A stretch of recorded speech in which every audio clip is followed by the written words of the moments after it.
Yes. There we go. Okay, check the stream. I think we're live, but it gave me a weird error message. Oh, Sweet. shit. Yep, So we're starting live. off We're live. totally normal. We're Starting off with all live. errors across the board. All Systems failing. all systems failing. All errors all the time. all systems failing. Critical fail. Per normal.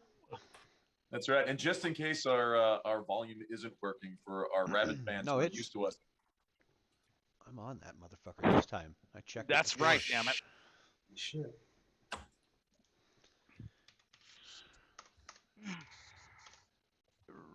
There we go. So, all right, welcome everybody. This is the critical fail.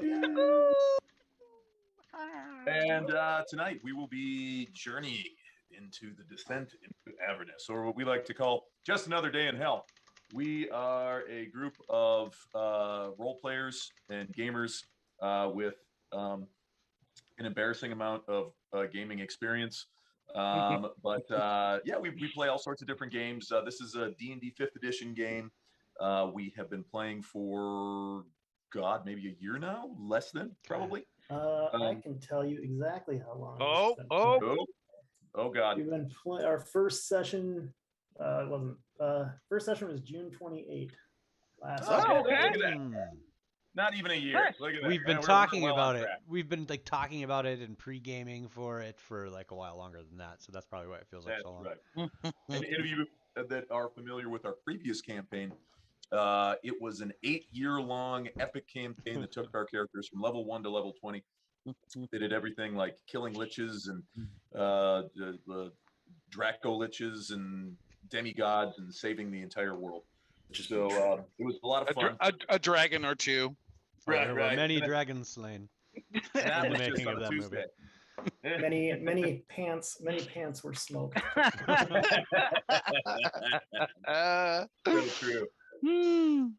We are right now. This is a again, like I said, we're doing the descent into Avernus. We are below the Van Thamper Villa. Van Thampers are a noble family in Baldur's Gate. And the characters have discovered that they are at the center of a plot trying to basically undermine and usurp the power of the Flaming Fist. The Flaming Fist is the de facto military and police force of Baldur's Gate. Zerp. They were originally founded by a man named Elton, and he then became the head of House Elton, which has been a noble family, and at times members of them have been part of the Dukes of Baldur's Gate. He has one surviving heir, a young lady by the name of Elsa Elton, and on the eve of her assuming the mantleship of rulership of her family on her 20th birthday, her entire family and all of her loyal followers were murdered, except for the party members that you see before you. So there was a massive coup. And that was only because of our bravery and talent that we made it out of there alive. It was only because of their bravery and talent that everyone was slain. And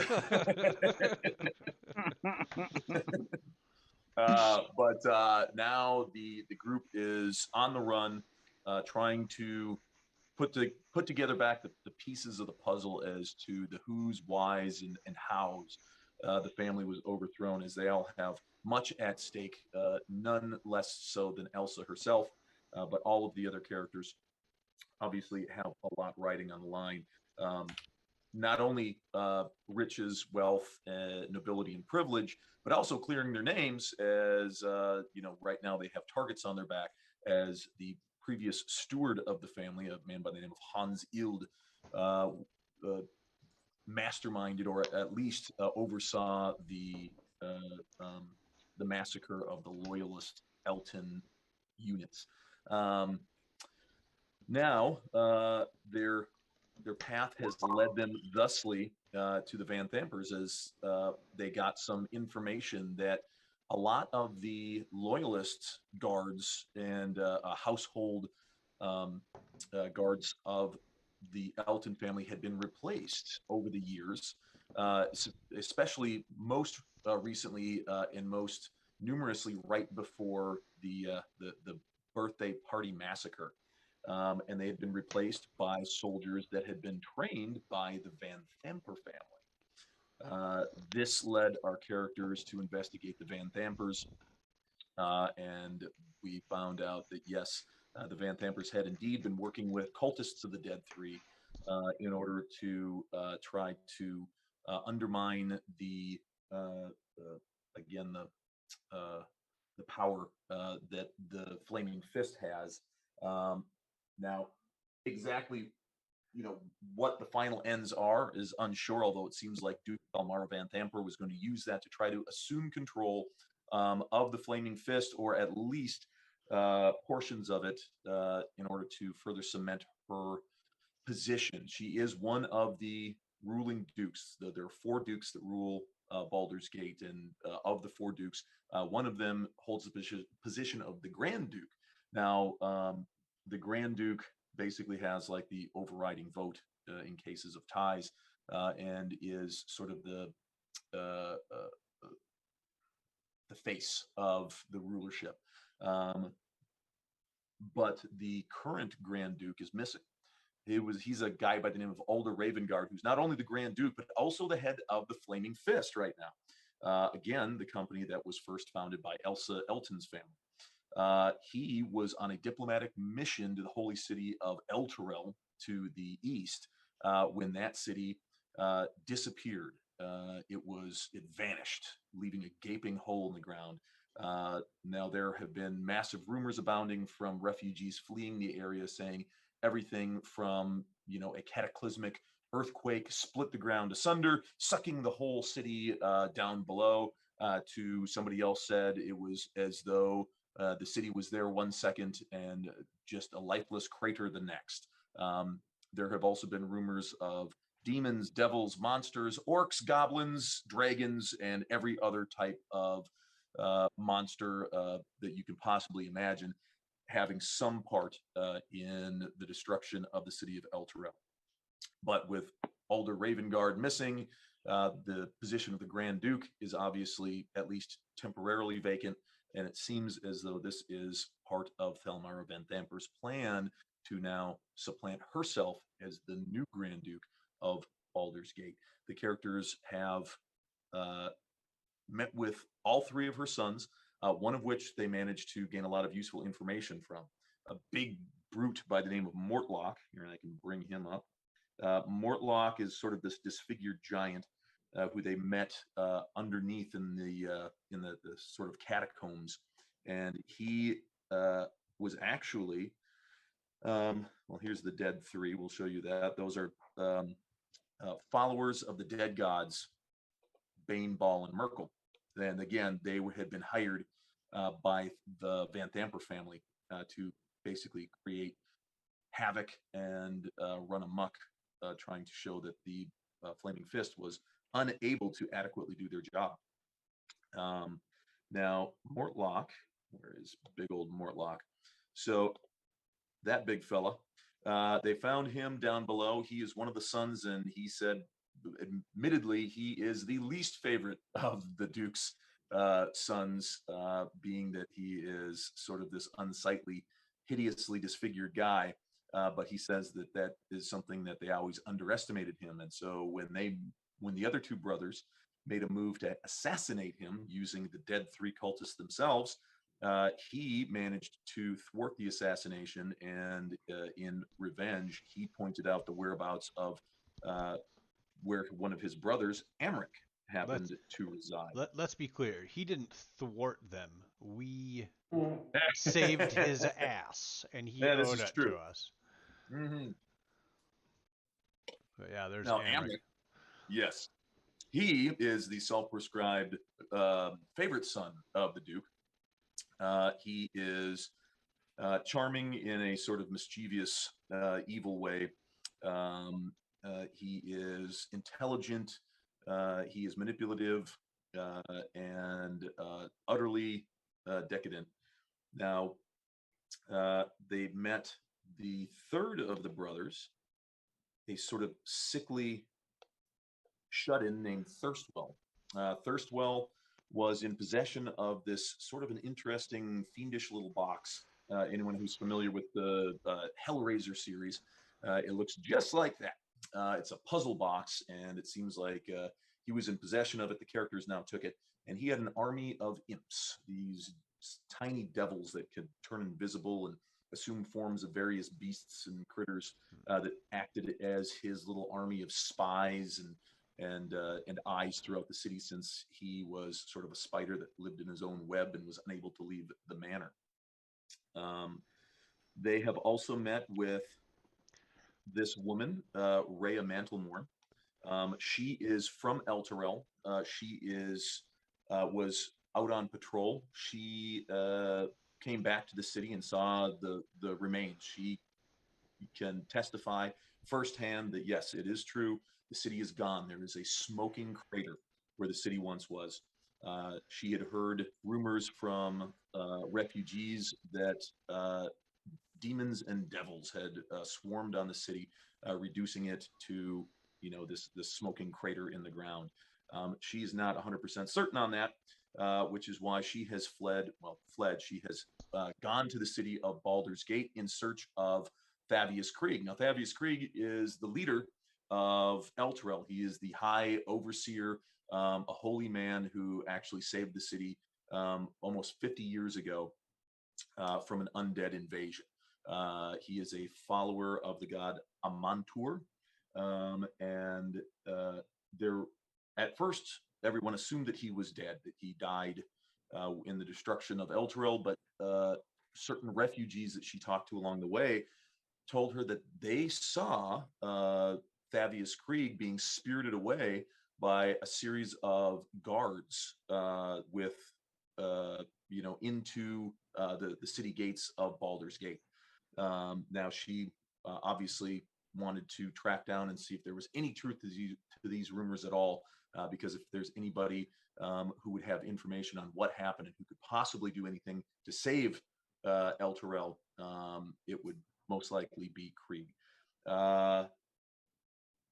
There was also information that one of the characters had found that they also saw a man with Krieg's description being escorted through the city of Baldur's Gate by soldiers, city guard, household guard, I should say, of the Van Thamper family. So, again, leads us further to the Van Thamper manor.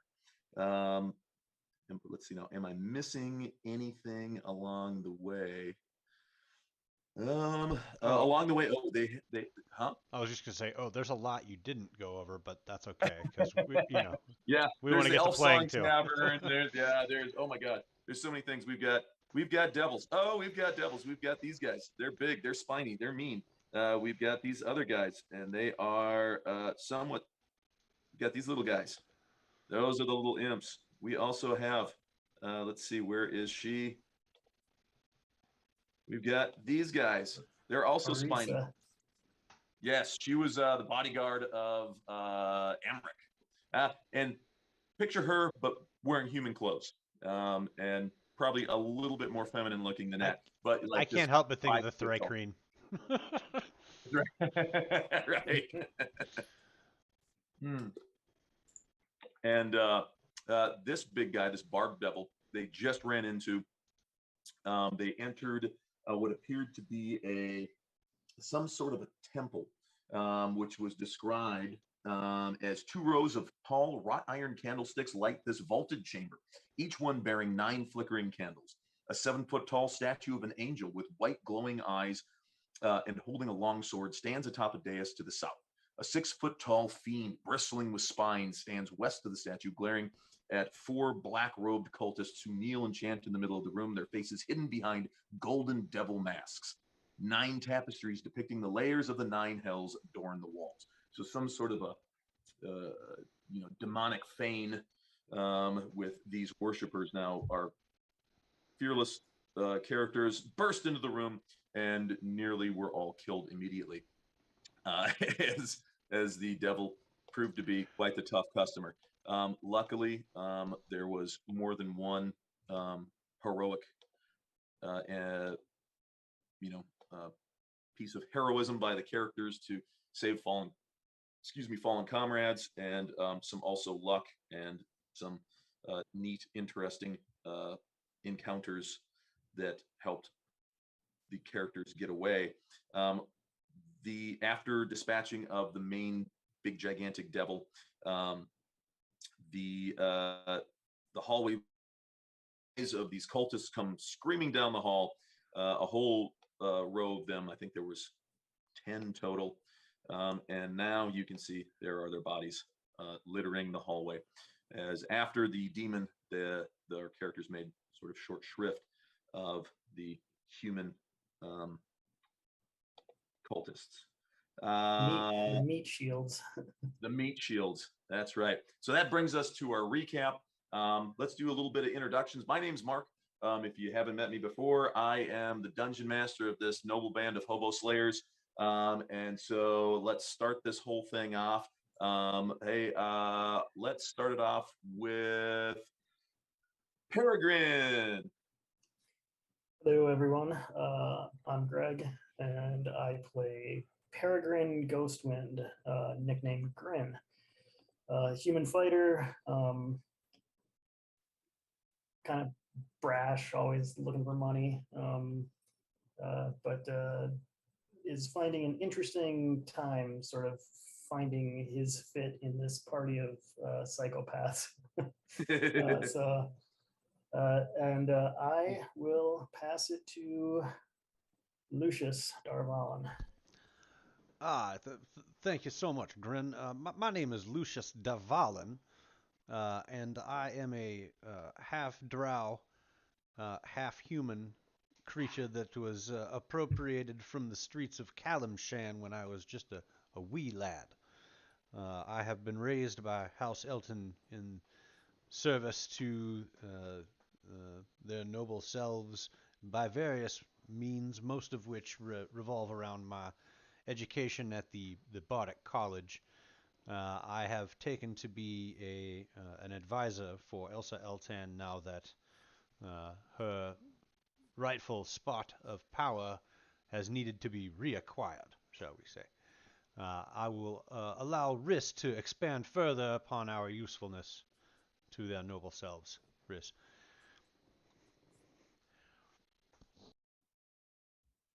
Still muted. Or is it just me? Can anybody else hear him? I was testing everyone. He was speaking in the silent drow hand language. That's right. Couldn't see his hands. Right. Well, I am Marcus, and I'm playing Riss, Honorista Minia.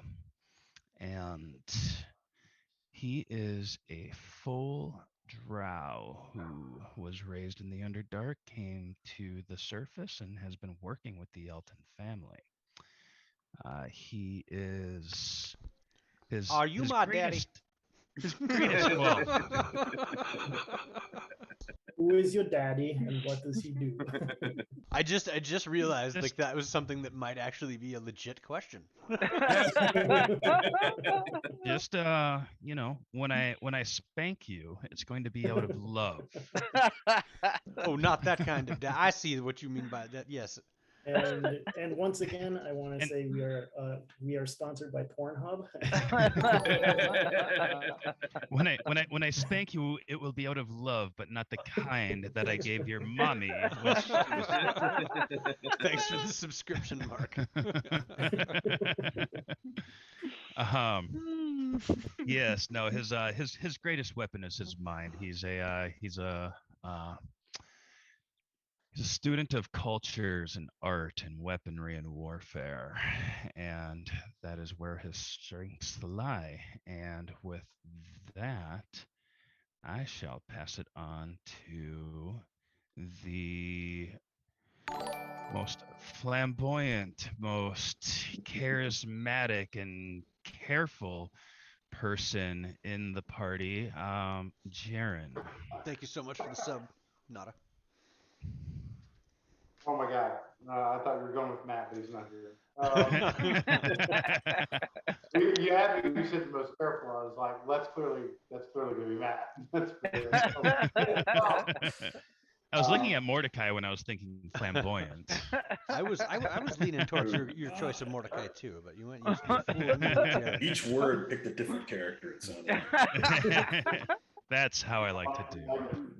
Well, my name's Jay, and I play Jaren Kincaid, known as the Hellhound. It's kind of an interesting character. Sort of came in midway, like right around the time of the Red Birthday that Mark alluded to.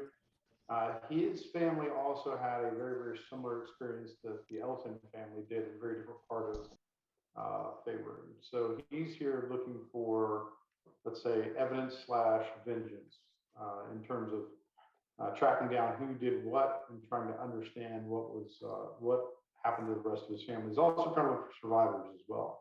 So with that, he does know Grin a little bit professionally. And he's bumped into Thunder in the Morning, who is not here yet, but will likely be later. You can't miss him when he jumps in the room going, "Ah!" That's pretty much what he does.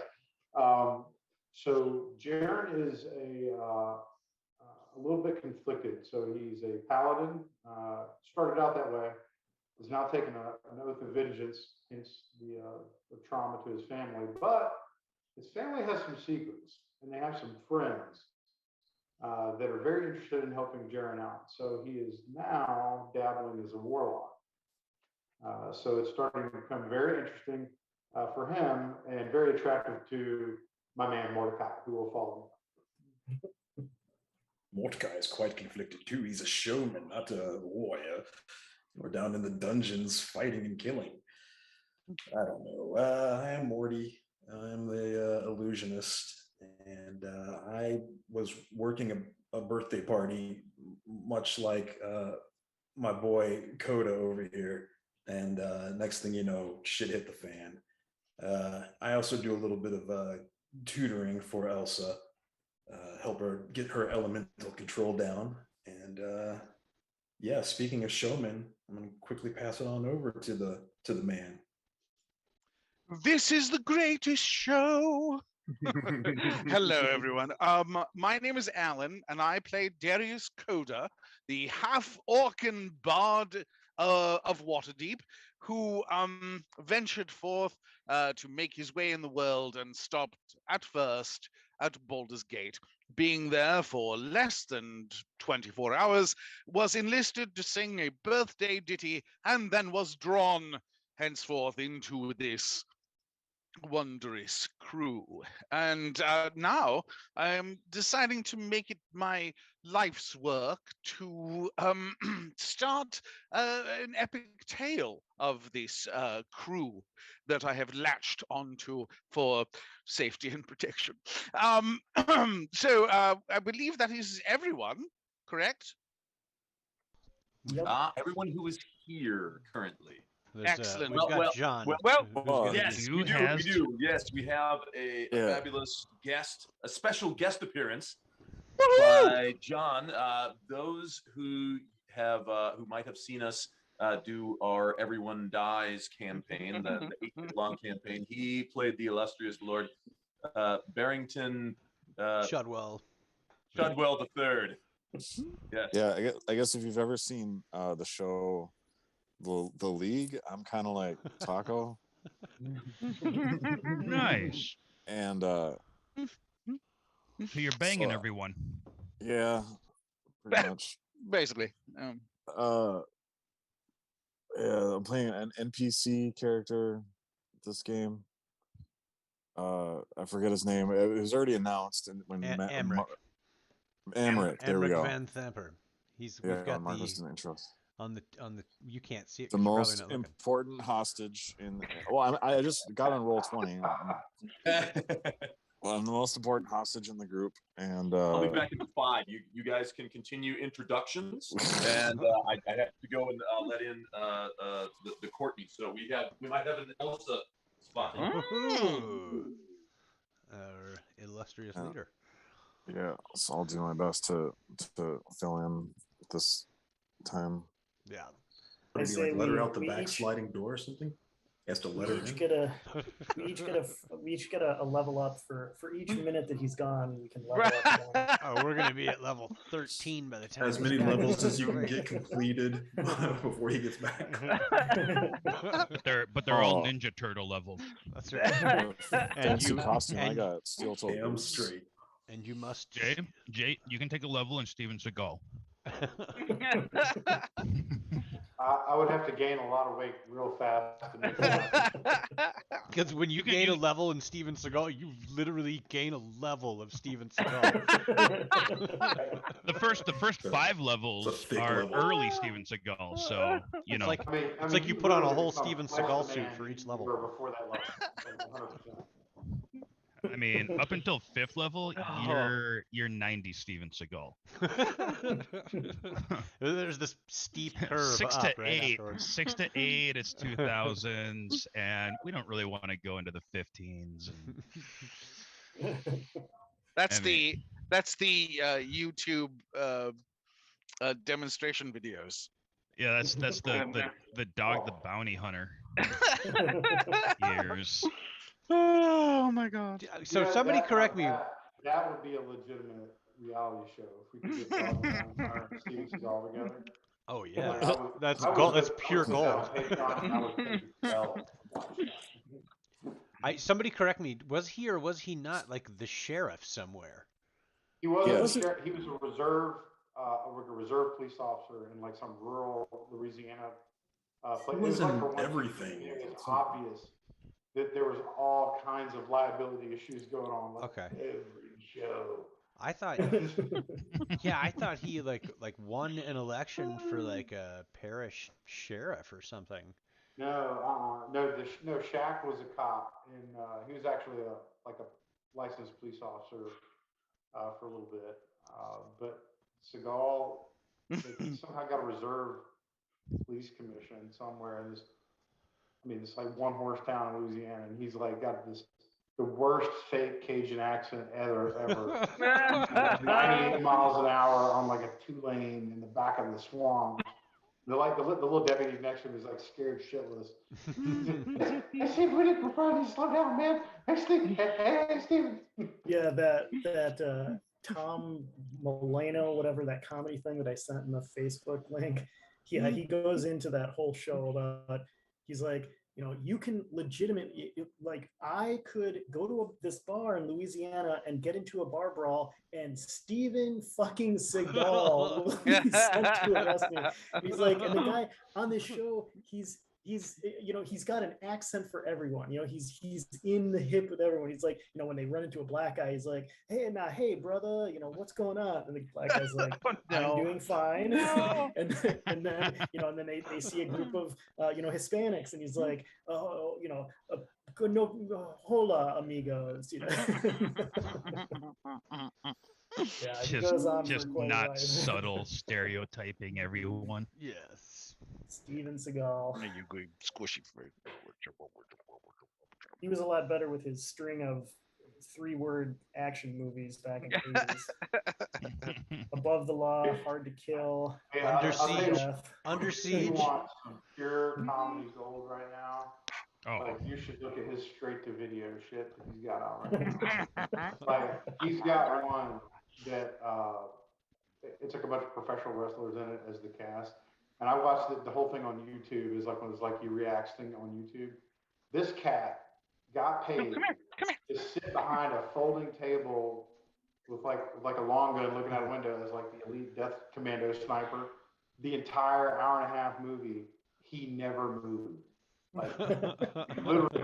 And then when they had to have a scene of him moving, it was the most obvious body double. Doubles, yeah. Oh no. So he would not even walk up and down the stairs. There's no like running around with the car to like drag a guy in. It was I mean it was like Mystery Science Theater 3000 like cannon fodder. It's like that scene. It's like that scene in Avengers Endgame where Fat Thor is over in the corner, and they're like, "Is he sleeping?" And they're like, "I think he's dead."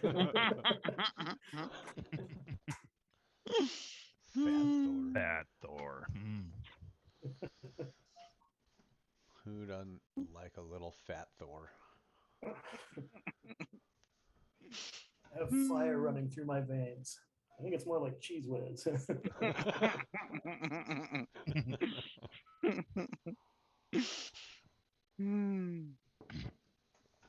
So, you people, and when I say you people, I mean you people.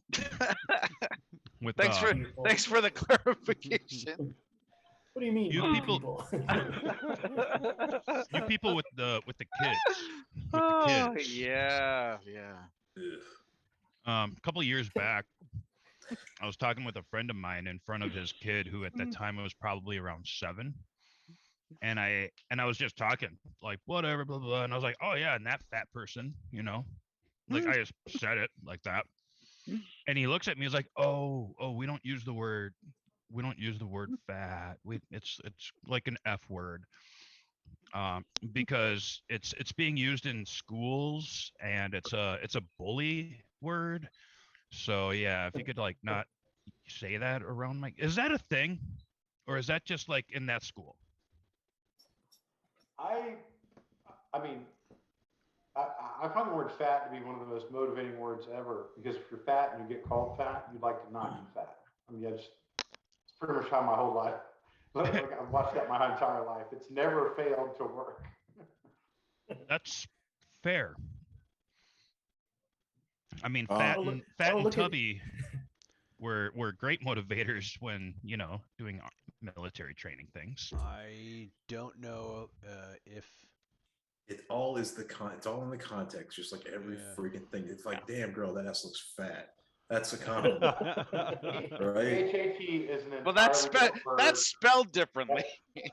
No, you can say you don't have to Also, be an PSAT. example of what not to do. Straight up, it's all context. Right, and it's still like a different way of what not to do. Like, it's okay that you use the word fat, but it's not okay that you commented on the woman's ass. Yep. How else Yep. would she You- know that she has an amazing ass? You're- unless you're somebody s- said I like it. You're assuming that it was an unwanted advancement. it? Yeah, that could take Well, a you- suspension this- and these make days- it into an expulsion. She's on the payroll, so she better be okay with it.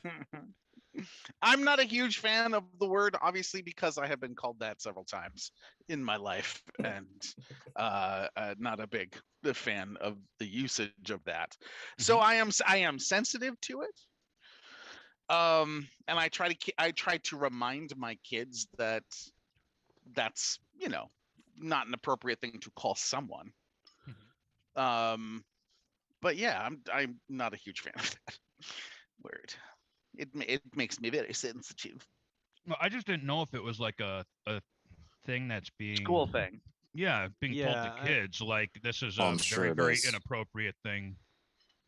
I'm You sure know, it is. I can totally see that. I I'm think also like every gym teacher that probably we've ever known, like tormented kids by calling that. Yeah. I mean, that word has So been weaponized. I can in see school. why they would like limit it to some degree, maybe. I'm probably okay with that. Like, I think I draw the line when they start. Have you seen the for lack of a better term, not bodybuilding contest where they like? It's one of the most bananas things you've ever seen, where they're trying to like have like a bodybuilding contest, but not with like people that were built out of muscle. It was interesting.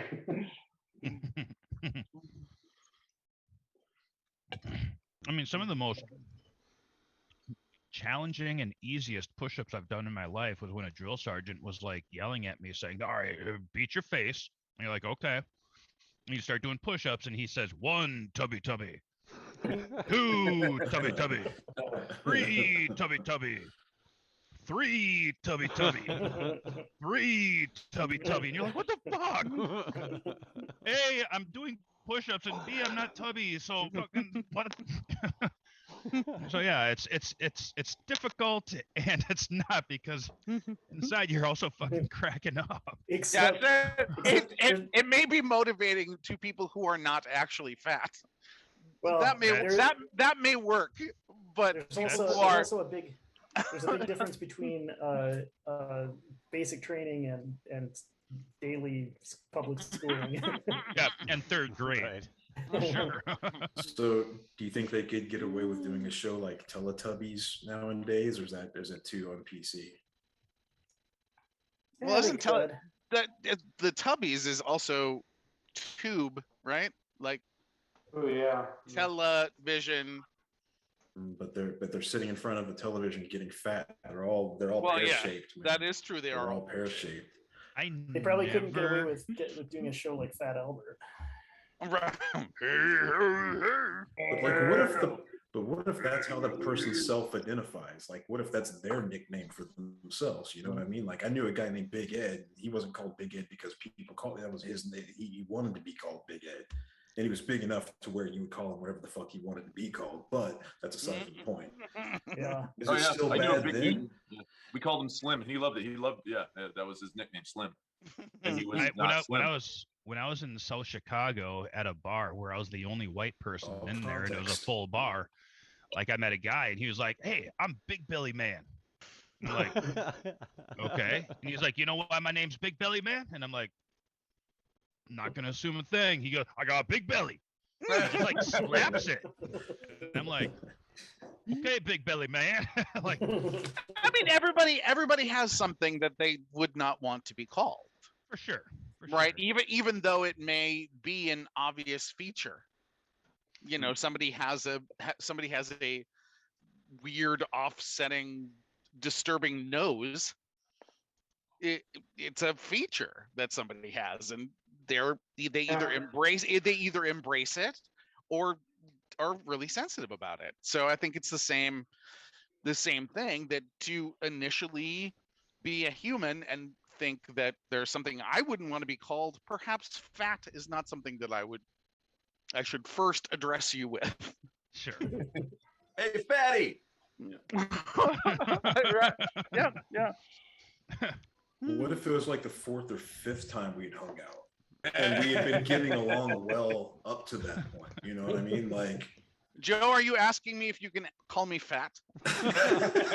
He wants to know if you guys are at that stage in your relationship. Because Joe, we're not there yet. okay. That's fair. I respect that. Marcus, you can call me anything you want. That reminds me of PC culture and everything. And there was a comedian who was doing a bit. And he was talking about how he plays basketball at the YMCA. And he was like, yeah, he goes, I play there every morning at, from like 7 a.m. until, like 8:30. And he's like, you never know who's going to show up. It's always just a pickup group. Whoever shows up, and then we end up playing a game. And he said, so, nobody knows each other's names, and we're playing the game. And, the ball gets, knocked out of bounds. And somebody's like, well, who touched it last? And so I was like, the black guy did. And this other guy comes running up to me and he goes, no, you cannot call him the black guy. You do not call him the black guy. His name is Terrence. You will call him Terrence. And I'm like, holy shit. And so all of a sudden Terrence sees what's going on and he walks over and he's like, what the hell's going on? And I said, the gay guy says I can't call you the black guy.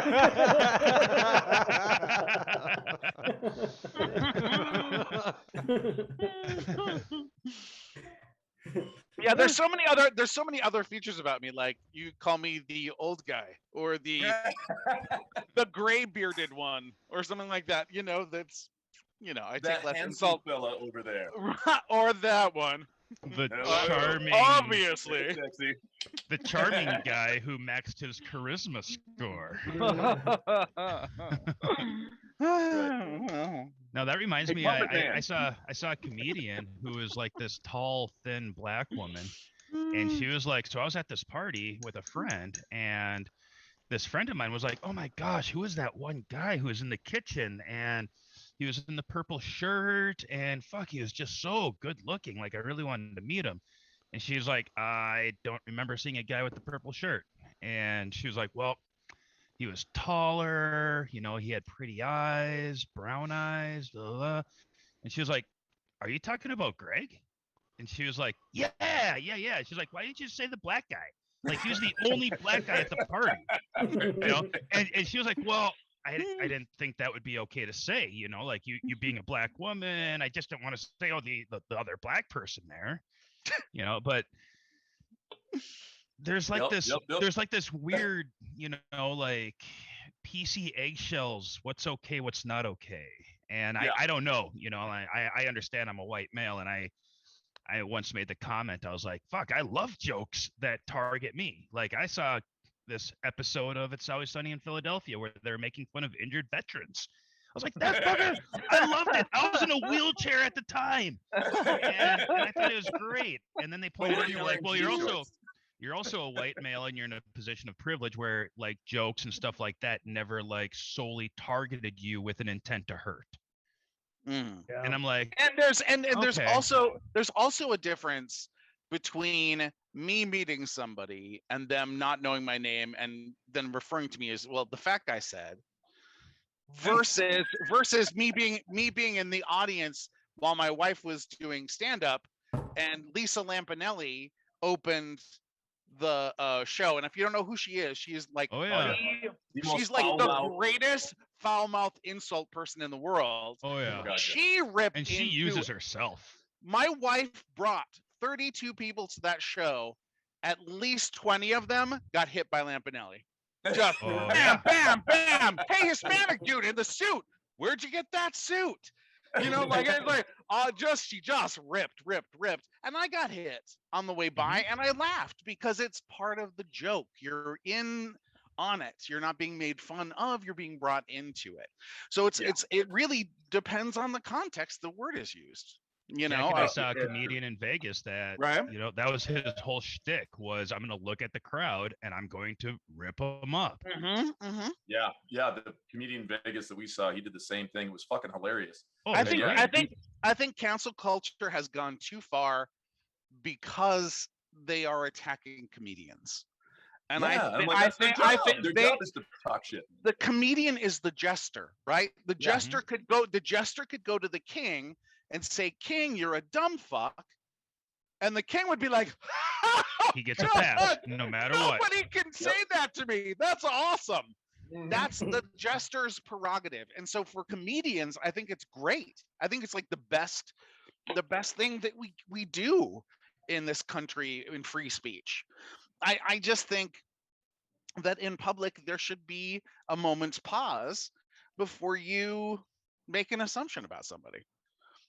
That's, you know, and I think that that's pretty easy to do. It's not asking somebody to jump through a great deal of hoops to stop and think, is it an adjective? Is it a pronoun? Is it just being an asshole? And if you don't know what you're comfortable saying, talk to them about it. Right? Like, do I call you the black guy? You know, like it's pretty easy to do. You know, and then be like, what would you prefer? Yeah. I mean, there's a big difference when the intention is comedy versus the intention is to be hurtful. And most people can tell the difference when you hear it. Like most people, when you hear it happening, you can tell that person is trying to attack that person. They're being hurtful. Yeah, they're trying to be hurtful. Yeah, whereas they're being belligerent. other times it's like they're just saying something that's funny, and it pokes fun at a minority group. I thought the whole Chappelle thing was so blown way out of proportion. Yeah, same here. Like he even said, like, I'm 100%. I completely get where they're coming from, but blah. You know what I'm saying? Like, Chappelle, like his best line was, you know, he's like, I've never, if you've watched my show, if you've paid attention to my comedy, I've never been against the gays. I've always been against white people.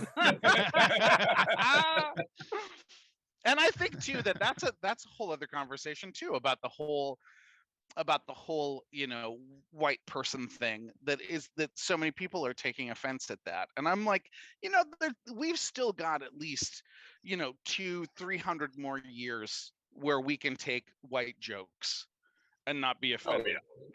You know, it's like, you know, wait till the balance of power shifts and then we'll see how we feel about it. But now that we've said all this, I think this this counts as my public service for my parole officer, right? Right? I mean, I Oh, can check that I off the think list it for the week, worked. right? Oh my gosh, I'm so glad we were here to It's a do public that. service Remember? announcement. You guys, I'm just saying if you know, we're gonna start playing in a little bit. If any of you refer to me as the Black Elf, I'll fucking cut you. Oh my god! And yeah, like one of Just putting the that out most there. hilarious the D&D episode of Community, which if you haven't seen Yeah. it, you need to see Oh immediately. my Well, there's two of them. When- There's two of them. Oh yes, well the first one with Advanced Dungeons and Dragons, and one of the guys who's Asian comes. His character is a dark elf, so he's wearing blackface, Oh my and God. he comes up and he's Hilarious. just sitting there, and there's the black female character, or she's one of the actors on the show. The They're all mom? sitting around the table and they're talking, and all of a sudden she just looks over and she's like, "So are we not going to talk about this hate crime right here?" He's like, "No, I'm a drow elf, baby." Oh, by the It's way, like, speaking of Ken Jeong, right? I think that's his name, right? And yeah, he is in an He's so episode. great. He's in an episode of Murderville. I don't know if you Yeah. guys have heard of that, but it's a pretty funny show. It's hit or I'm- miss, I'm but not- it's good. I'm not It's- through it yet. Yeah, it's funny, and I it's haven't seen his. It's Will Arnett playing a detective, and the guest star of the show is a new recruit. They do not get the script. They're just thrown in They to improv their way through it. an improv murder mystery. And they have to pay attention and follow along with the script and try to Follow pick the the details. murderer at the end. It is Ah. freaking hilarious, and it's even funnier the British version, which is I believe Murderville, or not Murderville, a Successville, a Murder in Successville or something like that, and it's hilarious. It's so much funnier because they go above and beyond raunchy, and it's very funny. But You yeah. know what? I'm thinking since Courtney is not going to be able to play Elsa tonight, rather than having John play a sort of random, possibly inconsequential NPC, we could have, and being that we know that he can play noble characters to the fucking T's, Yeah. Mhm. we do have one noble character here who is Elsa Elton, the linchpin of the group, and a character that I don't need to make a character sheet for because it's already done. But And she's I also know that he's probably seen Frozen once or twice. I you have to actually have sing not everything, seen Frozen. What Nor have I. happened? Nor Oh have my I. God. I have No, that I mean, badge. my kid has seen Frozen a Well, lot. yeah. So she's literally based off of the character from Frozen. So she's a storm sorceress who focuses on like ice and cold effect spells, and she is pretty badass actually as far as like combat and shit goes. I mean, sorcerers and it's- are Yes. machine guns. Right. Yes, the glass cannons. But as a storm sorceress, she does have the ability, and I gave you access to her character sheet, which I can hit that right now and show it to you. But like whenever she casts all of her spells and everything are done. This is great. All you have, like, if you can go to the little attacks and spell casting, and it's all labeled in there. You just hit the button and you can go. But yes. So yes, before or after you cast a spell of first level or higher, doing so allows you to fly up to 10 feet without provoking opportunity attacks. So if you ever found yourself surrounded, all you gotta do, cast yourself a first level spell, and whee, you get to fly the fuck away, which is awesome. And she hasn't gotten any of her other, class-specific sorcery stuff as far as Heart of the Storm, Storm Guide, Storm's Fury, and all that. But yes, so it is pretty cool. And I believe if you're on Roll20, like I said, I did give you access to her character sheet, so you can see everything she's got. She is a half-elf sorceress. I don't think he's in the room anymore. She is noble.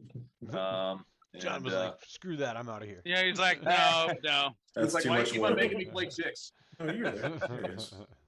No. No, what I was thinking, John, you could play it like a cross between Chudwell and is it Finn? And yeah, The medic chick? I'm just like, if he Because plays when you as play straight her, as you're like, Chudwell- if derp, he plays derp, as straight as derp, derp. Chudwell, that's kind of what I was going for. You know, when you called her Karen Elsa, that's Chudwell. That's hey, listen to me. I know what the fuck is going on. You all need to do what I say. Everybody's like, what the fuck is this? What happened to nice Elsa? This is so No, far nice from Elsa Courtney, was Courtney though. playing. Yeah. Courtney's just too sweet. Yeah. Well, this character is like a princess, right? She is, yeah, she's a noble. Yeah, she is the sole surviving heir of one of the most influential noble families in Baldur's Gate, and basically her whole family. It was set up like her parents disappeared mysteriously when she was like 10 or 11 years old, and they put a steward in place, who was this guy who was a longtime friend of the family, basically to rule until she turned 20 years old, and. He was this sort of jovial, portly old guy, but he died when she was 16, and he was in his 80s. He died of old age. And the new guy that they got in, this guy named Hans, who came highly recommended, but he apparently had been working behind the scenes, and he staged a coup and killed all of the loyal people except for, all of the rest of the party members, and has everybody on the run. And usurped rulership of the family. So, I'm sure he wants to nothing more than to kill Elsa, so he can wipe out the last possible remnant of anybody who would have a link to the actual, the nobility, the bloodline, which is why the characters are sort of on the run. But fun character to play. She's got a lot of spells. She's got cool abilities. One of the things she does have, just to let you know, so she has a feat called Elven Accuracy, and it means that anytime, where the hell is it? It's on here somewhere. Features and traits. But anytime she has advantage on an attack roll, if she misses, she gets to re-roll it, which is basically means that if you can ever get advantage, you will basically never miss, whether it's through inspiration or something else, and which is also one of the reasons why we took as one of her spells True Strike, because that gives you advantage. Do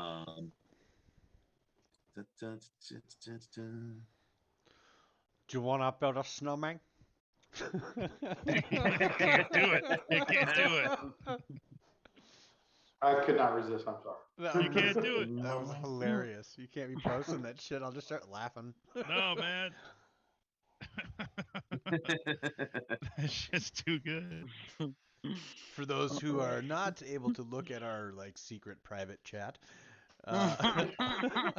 it's just a meme of Scarface, Tony Montana sitting at the desk just covered in blow, and then there's this little mini snowman in front of him.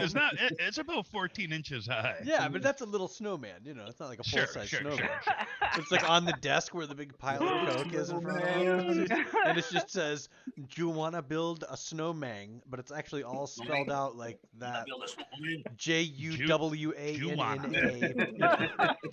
Juwanna.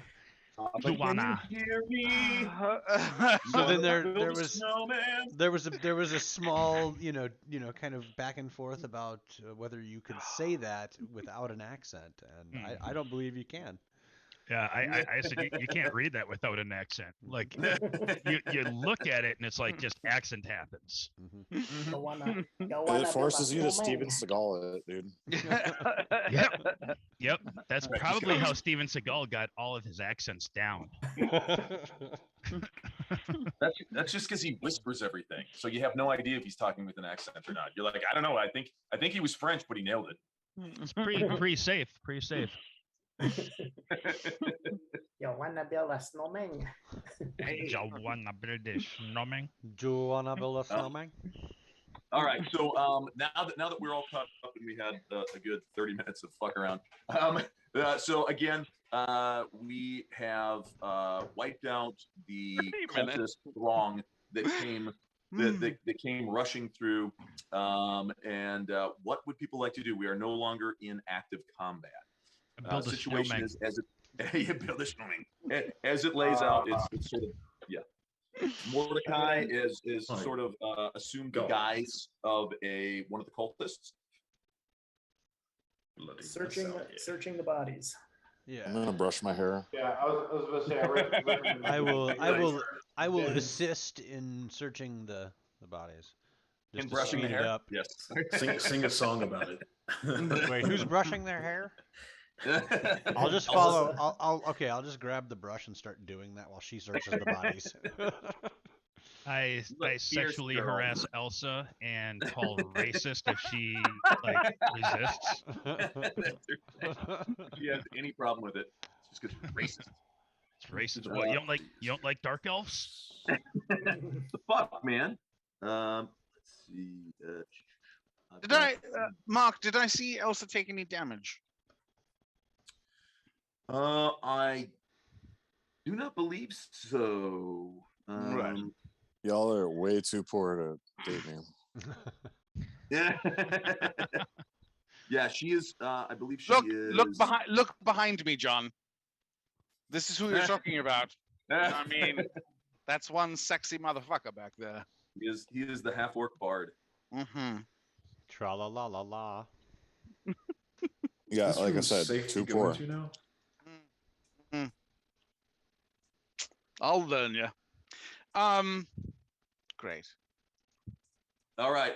So if whoever's taking the notes on this, you have 7 copper pieces, a small lodestone, a small group of feathers wrapped with twine, 15 silver pieces. Here, I'll just go with the money first here, and then do all the other items second. So 15 silver pieces, 14 gold pieces, 16 silver pieces. Oh wait, 16? Not right. Yeah, this is the individual treasure for each of the guys, but I'm just going to do all the gold or all the money, the coins first, and then I'll do the items after. So That's 7 cool. copper pieces, 15 silver pieces, 14 gold pieces, 16 silver pieces, 9 gold pieces, 13 silver pieces, 17 silver pieces, 10 silver pieces, another 10 silver pieces. It's like that. This is like that that Sinbad comic where he's like, you go to McDonald's. He's like, what do you have? Yeah, I'll have a cheeseburger and a Coke, and a cheeseburger, fries, and a Coke, and a cheeseburger, fries, and a Coke, and a cheeseburger, fries, and a Coke. Okay, 10 silver pieces and then another. We need 10 pieces. Lockie to run this Yes. part. You're doing great, Greg, but he's a pro. Need to wash the money. Silver pieces is the final as far as the money goes. 16 silver pieces. Mm-hmm. And then, like I said, there was a small lodestone, a bundle of feathers wrapped in twine, a salted whitefish, a whetstone, a rusted spoon. Found the spoon, sir. Found the spoon. Tinderbox. I poke out Amric's eye with the rusted spoon. A piece of coal, some stale bread, a preserved eye of unknown origin. It's unknown whether this is human or animal, but it is an eye. Yeah. Put it in the socket that I just created in Amric's face. It's dried and wrapped in a small scrap of leather. Several ribbons, a boiled egg, a cloth game board with wooden tokens, a blood-stained cloth, and a small cloth pouch with several mushrooms. Party tonight, boys. I give the mushrooms to a Kono. Eat all the mushrooms. Just all of them. Make tea now. All of them. The bloodstained cloth and what was before mushrooms? I eat That was the eye and bloodstained. stuff the egg into that guy's empty Before the socket. bloodstained cloth, there was a cloth game board and wooden Like- tokens. Oh, wooden tokens. I got silver tokens. Okay, Game what was board. after We can the play a game bloodstained later. cloth? The small cloth pouch with several mushrooms. Okay. Motherfucker, this ain't no game.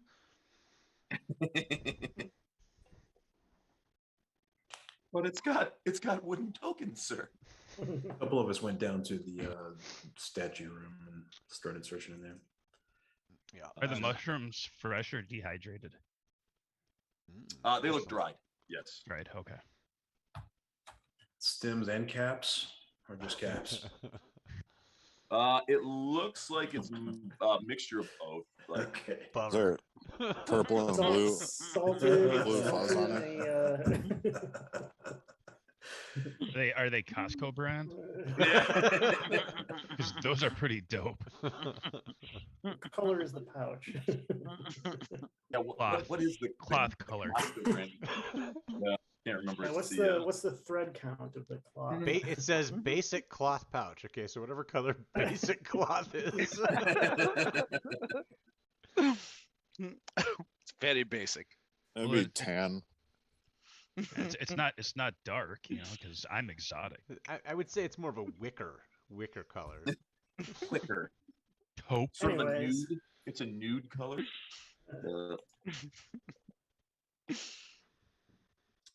Sorry, this is the. By the time we finish up here, we're gonna have to head back to the bathhouse.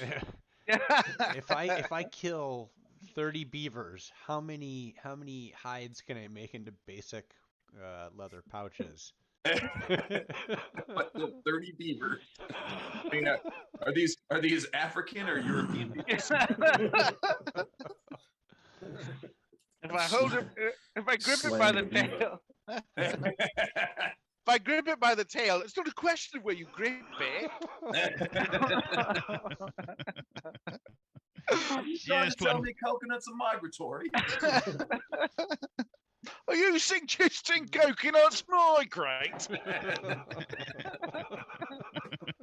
The swallow flies south for the winter, yet he is not a stranger to these lands. Oh my god! Flashbacks from high school drama club. All right. All right, I quit. I quit All right, D&D. Let's talk about racist stuff. Did I find the secret door yet? That is the treasure on the cultists that came rushing from the hallway. Mm-hmm. There is still nobody has gone back. Oh, Jesus Christ, Mordecai! Good Lord, you went right in there, didn't you? There was some chat going on. It didn't happen like instantaneous. It was over the course of everything that you just did. All right. I went in, then Lucius followed. Yeah, I mean this was like after we were done searching Jesus, the bodies. I didn't even notice that because I was like, nobody went into the. Holy shit, Mordecai's right there. I'm like, hold on. All Which right, room is so- this? Wait, I didn't really understand which room he I was. go, it's safe to go in here, right? And I just kind of walk. All right, so some damage dice are happening on Mordecai here. Hold on. We got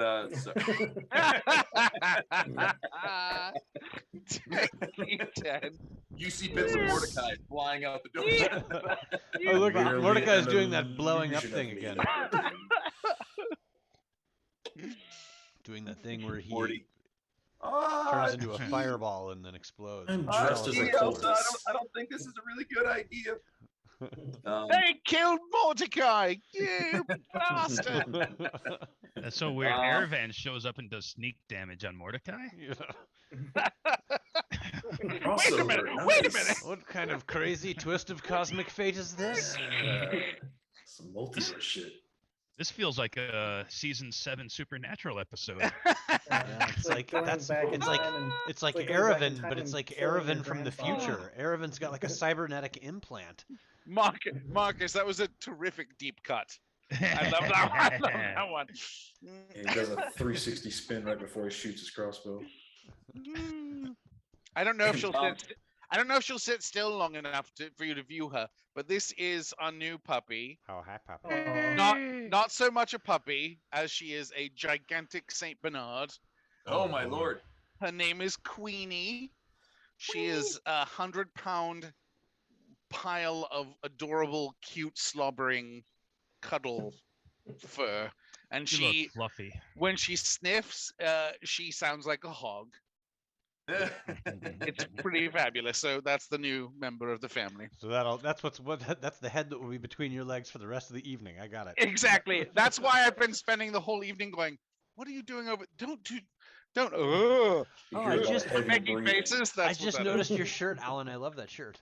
That's pretty wild. Yeah. Thank you. It makes me want to have coffee Well, it makes me want to get and that. a Coffee donut. and kill dragons. Makes me want to start a breakfast campaign. Who's up for Sunday morning breakfast campaign? Donuts and dragon pants. Donuts and dragon pants. I love it. D&D.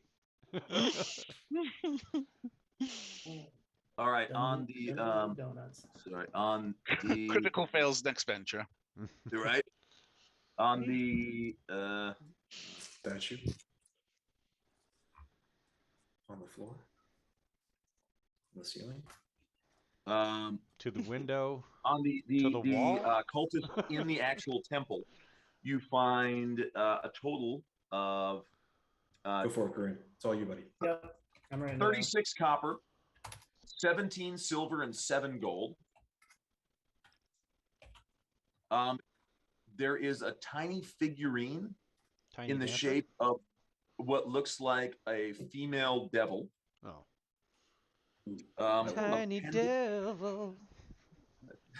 Like all of this stuff I want you. I a can't pendant wait of to stained glass, Say a what? flask of ale. Something about stained glass. What was that? Yeah, a pendant of stained glass, Pendant of stained glass. a flask of ale, and the pendant is on a leather cord. Ooh, another cool. Yes. I immediately take a dagger, prick my finger, and then do an arcane symbol on that pendant. Like I draw out the symbol for. Never mind. I don't do any of that. And you win. There we go. And he won the game, everyone. D&D over. Thank you for playing. New character time. Yay.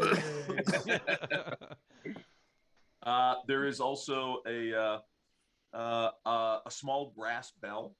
You would estimate its value at about maybe a gold piece. You said a glass bell? Brass. Brass. Brass. A brass bell.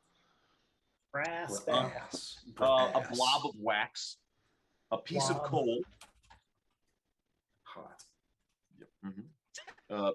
Piece of coal. A map, like a hand-drawn map of the local area of Baldur's Gate. Interesting. A flask of ale, some stale bread, a sausage, and some dried meat. I'd like to take a look at that map. If anybody doesn't mind, I'd like to. I'd like to take a look at that dried meat. Do you want the sausage or do you want the dried meat? The dried meat. Is it salted or peppered or anything? Or is it just There's all these like Or was it cured? stained glass. Sponsored by I'm looking at the Pornhub. meat. Give What me is I want that- to put the meat in my mouth. Give me that Well, I'm not saying I'm really, gonna really eat it. low I just quality wanna food. taste What's the condition of the meat? Is there anything going on with the statue? Yes, the statue. So the eyes glow. And Which room is that you went into? The hell room where all the action initially went down and Oh, Kitty okay. died.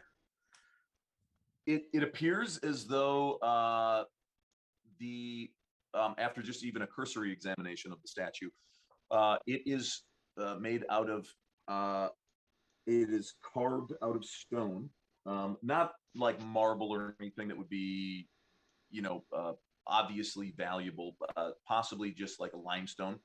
It does seem to be quite heavy, and it is at least somewhat hollow, as you can see that the eyes are actually carved out, and there is something glowing from the inside, which is casting the light out from the eyes. Mm.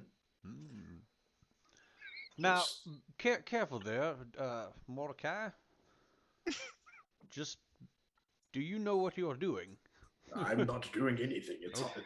Okay. It is hollow. I There's thought something I inside saw of it. a dagger flash amongst your hands. No, I no, thought no, you were no. going to A dig I out don't even something. dagger. What would I use a Maybe, dagger for? perhaps it was a hand trowel. I don't really know. No. Yeah, but it is curious. It looks like there might be something inside. Maybe perhaps a treasure. Yes. Let me borrow that hand trowel.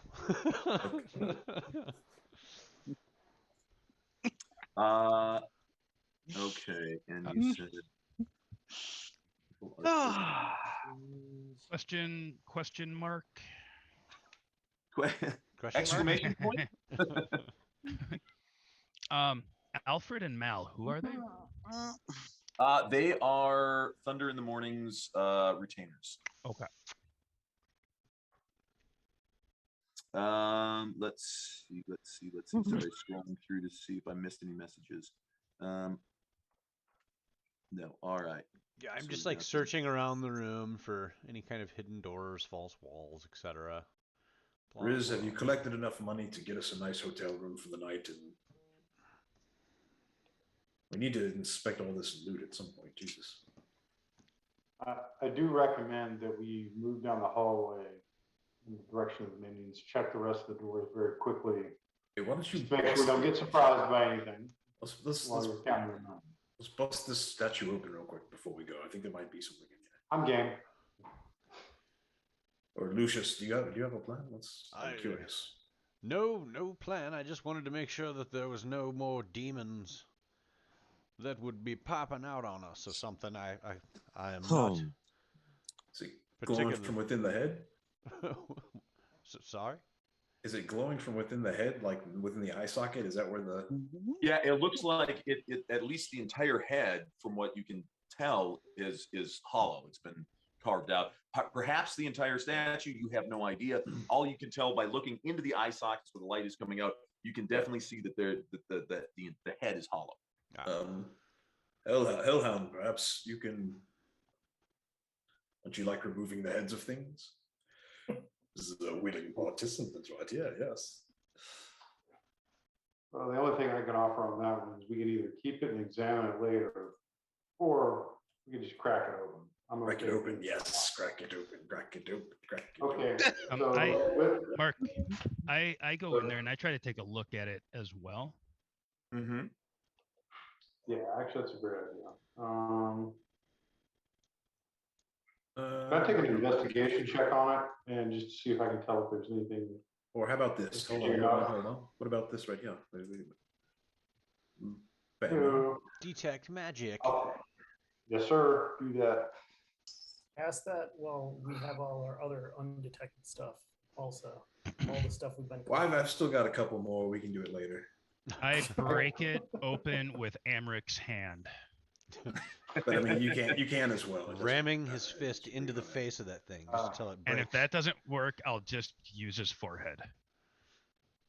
Forehead to forehead. Check magic. Okay, give me 1 second here. Yeah. And Grin's got his bag of goodies here too, or something. I'd run over with all our loot. Wait, check this too. I got 10 minutes to look all of this over. Hold on a second. Check all this shit. I was going to say, detect magic lasts for a little bit, so you could probably just scan all of our stuff real quick. 10 minutes. Yeah, that's plenty of time. Only 100 rounds. Med box. Yes. Yes. Oh my. Why do you always remind me of like a creepy uncle who's not allowed within 500 feet of an elementary school?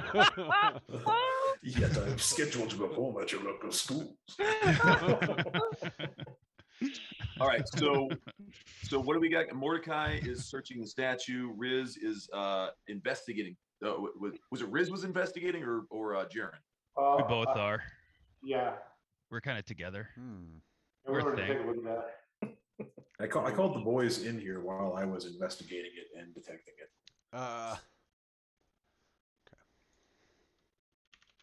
And then Grin wanted to bring in his bag of goodies for me to look at as well while I was detecting magic. Jaren and Riz, give me history checks. History. Is this statue draconic in any way, or it's not draconic? Okay. Ouch. Nice. Don't know much about history. I love you, Greg. I love you. Greg always beats me to that. And tonight was the first time I've ever tied with Greg, which is awesome. I'm really proud of myself tonight. That's awesome.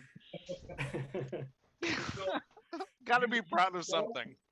You can tell that the statue is depicting some sort of a celestial being.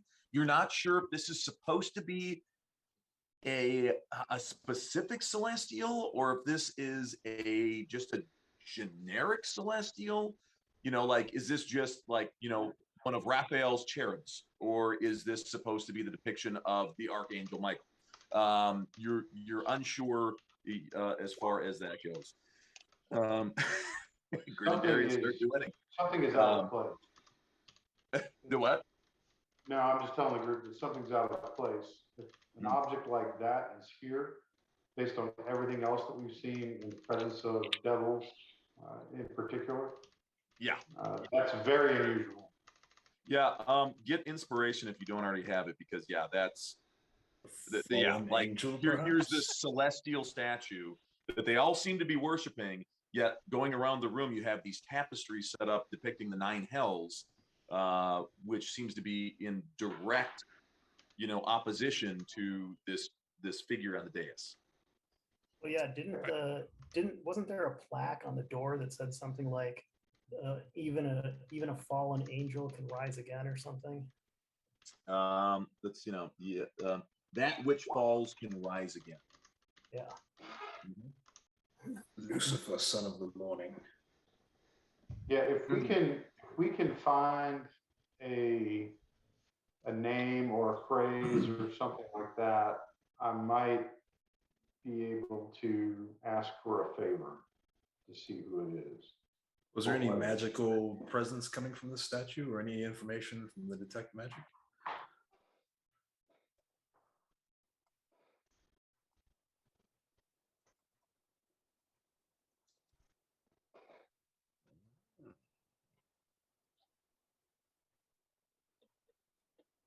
The statue is indeed enchanted. I don't know quite how, though. Hi, Matt. Don't know much about Welcome. history. Welcome, Matt. It's a very strong enchantment, though. Oh my God! Does that happen to you a lot? That people say "Welcome, Matt"? I've never thought of that before. That's crazy. I'm 2 for 2. I asked a question mark.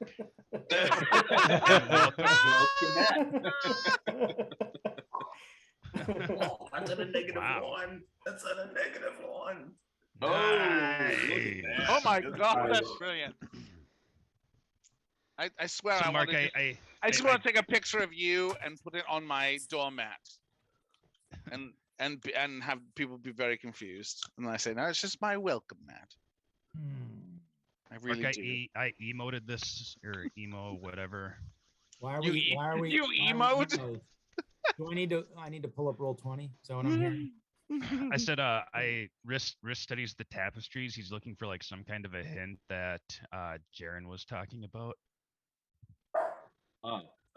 Give me a history check. So I try to study each one of them. Mother. Are the eyes still glowing of the celestial statue? Yeah, I was about to say, I was about to call for you guys. It was like, Jaren, Thunder, Lucius, the enchantment is coming from within the statue, not the statue itself. We definitely, there's something in there, perhaps worth getting Yeah, that's originally that was kind of the thought when I just first- wanted to make sure before we cracked it Yeah, open. we that it was decided safe we were going to crack it cave the open. face in, right? Like, I mean, we might need to remove the head to get to what's inside of it. I would offer, and please hear me out.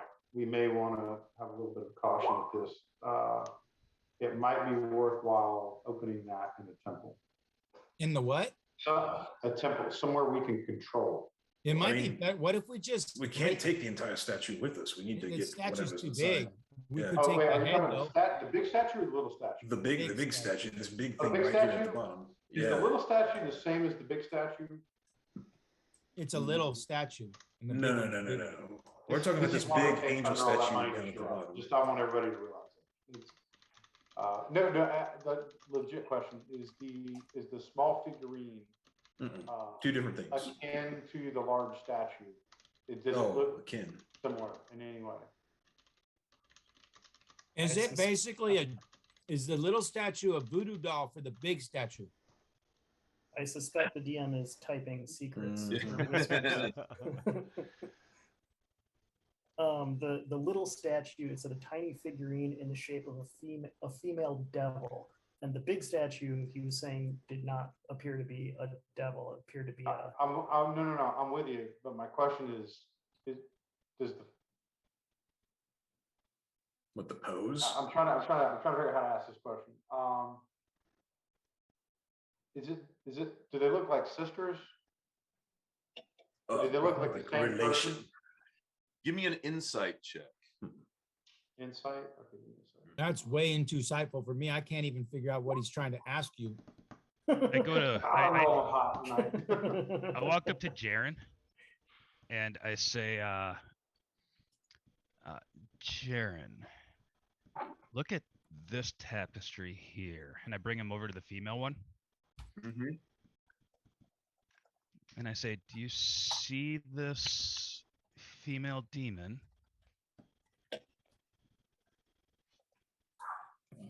And now look at the statue and tell me, is there a connection between the two?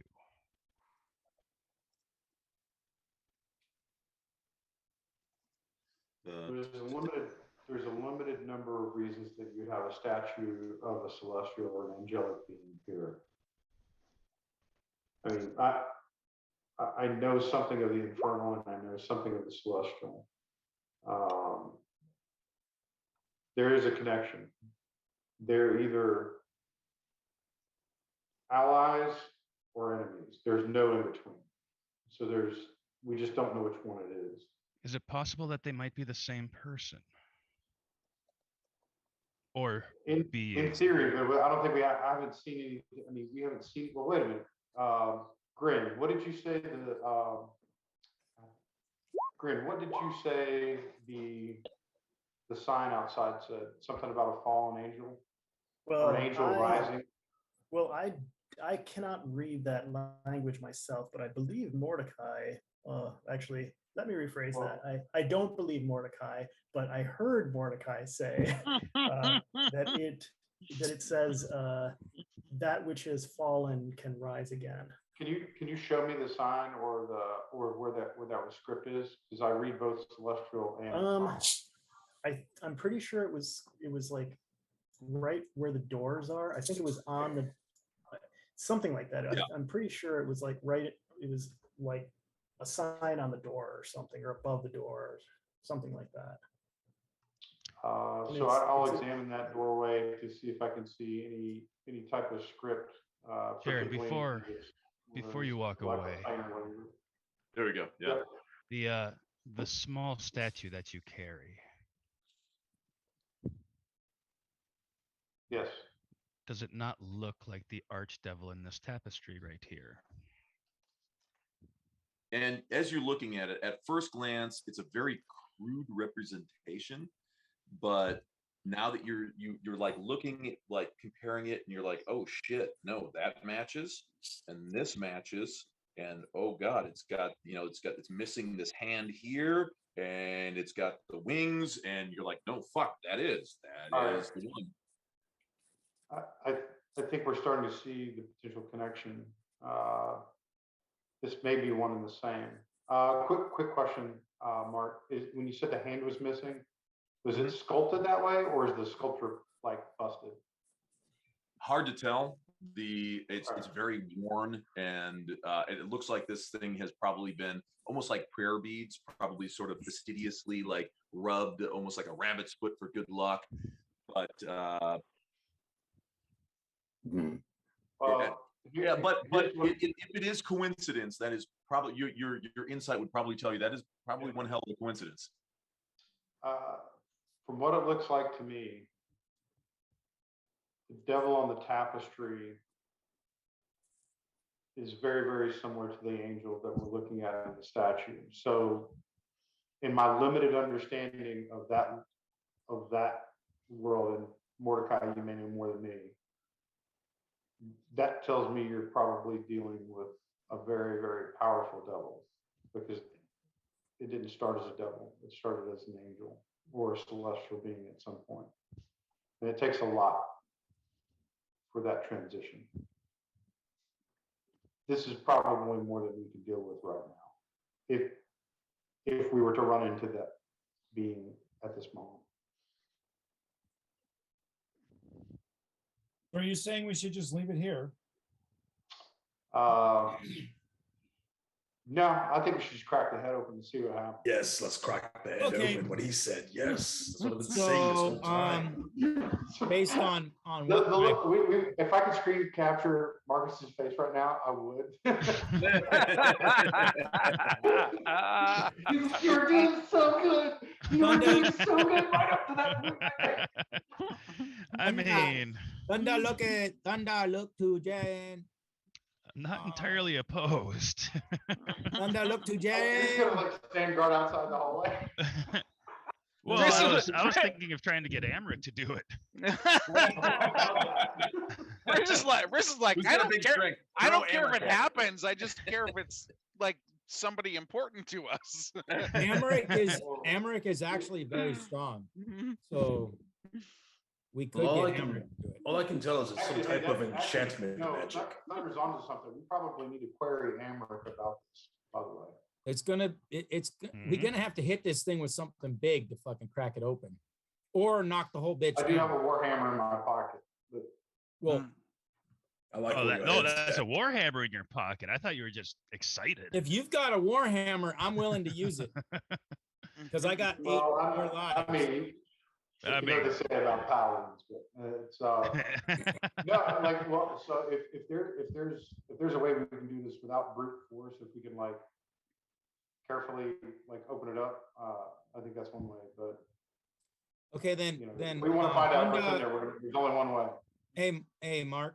Thunder's gonna Uh-huh. climb on top of the statue and just kind of climb around, looking in its eyes and Of course. Okay. see if it's gonna, see if the head shifts. Of course. Did you just say of course? Yeah, then I think he moved back out of the room too. Thunder's gonna just you're climbing around it, and you do notice that much like Mordecai did, it is hollow. There is a glow emanating from inside. It's hard to tell if the entire statue is hollow. You know for certain the head is, because you can actually look in the eye sockets. It's a little bright, as you're staring past this light that's glowing forth. But there is that something from the inside is shedding light out, and that is what's casting this light from the eyes. is the head movable, or is it directly No, on? it's all one solid piece, and there you go. Being that you're right there, you're a soldier. You have a knowledge of fortifications, stonework, things like that. So there you go. That would be, if you wanted to bust it. There's the stat. Okay, well then Thunder is basically going to say, "Are you mad? Get back, maybe get back." So I'm gonna take one of these candelabras. I'm gonna come around over here on the side. I'm gonna wedge it. All right. I'll be like, may want to step back away from the statue, unless you want to put Amric over here to touch it. Can Emmerich catch the statue? Emmerich vampire. catch the Emmerich statue. is still not conscious. Oh, he's not? Fuck. And if he was, I think he might have fainted again with Lifeless the, body can catch it. with the accent being I think don't staccato. It might knock him out. I'm going to take a knock it down. We're going to like a pinata. I'm gonna hit like a pinata. The thing. An empanada? An empanada. I love you, Matt. There you go. So I knocked the empanadas. fuck out of that thing and knock it on its ass. Oh. Shit, I'm in the doorway. That means I'm in the blast. I room. just you want to can be call clear. this- Dungeon Master, I don't Oh. know if you saw my whispers. I went through that door. I'm not standing right there next to it. Okay, you went through the door. Oh, Yeah, shit, I okay. tried. I whispered you a couple times, but you must have missed it. Sorry. Yeah. I've been whispering back and forth frantically with a billion people. but I Steven noted, and I'll get that for you. Hey, John, what's up? We don't do knock the statue down. We knock the statue down. See what inside. I don't know the no whisper to the dungeon master. I just knock the fuck out of it.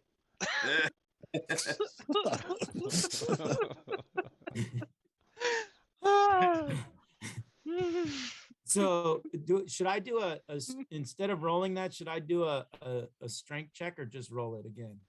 Well, I would say you could. Well, you can add your strength bonus. Oh, that's right. My strength bonus Oh. is a plus I'm hurting. 2. There you go. You got it. Yeah. Well, I had a 19, so it doesn't matter.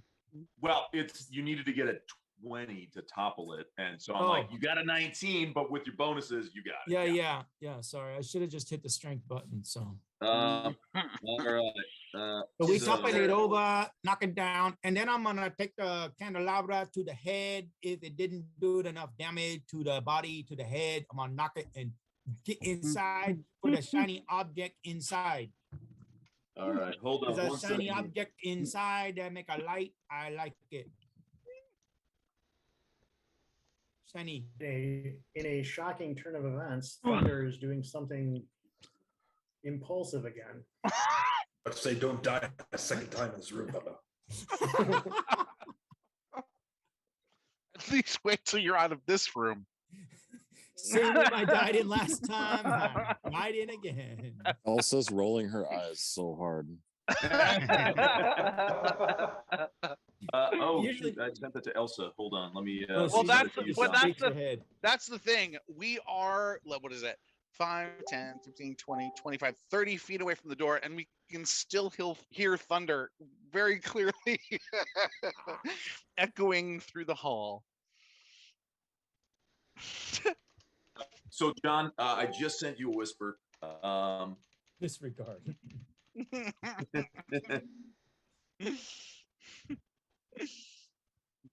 I'm gonna I'm move still you reading my into the character's background, which is confusing, but all right, I'll get out of that. yeah, she's got a really complicated background because she's she's very central to the whole theme. All right, I see the message I'm reading now. Grin, did you make that as a fucking as a macro? No, he that's just what he says all the time. That's I know, that's why I was like, did you make it as, it's like Floyd eating his fucking chips, or Floyd opens a bag of chips and He starts just munching. like, how did you ever become captain of the guard? I was like, if you made it as a macro, I'll give you inspiration for that. That's what he says to himself all the time. How the fuck? What the So- fuck? is wrong with him? Man, I know you guys. Okay, So- I know you're in the middle of smashing the statue, but it looks like Lady Zariel from El Turel, who led the Hell Riders. I don't know what the Yep. fuck I'm talking about. Yeah, no. Yeah, it was Elsa, We do. one of her favorite books. We do. So- What about her? Yes. So in her history, which you haven't gotten it to yet, but let's see now. So let's see now. One of her favorite books that she read was called The Last Charge of the Hell Riders. And this, of course, piques my interest also. Right. So Lucius actually is the one who had introduced you to this epic poem and tale. It's called The Last Charge of the Hell Riders, and the poem described in glorious detail the charge of the Hell Riders, holy warriors from the far-off land of Elturel, bound by oath and blood to protect the people that inhabit their holiest of cities. In The Last Charge of the Hell Riders, the author describes how the rough and tumble, common-born Hell Riders, citizens of Elturel, rose above their station and dug deep within themselves to their unshakable cores to charge headlong into the gates of hell itself to save one of their own.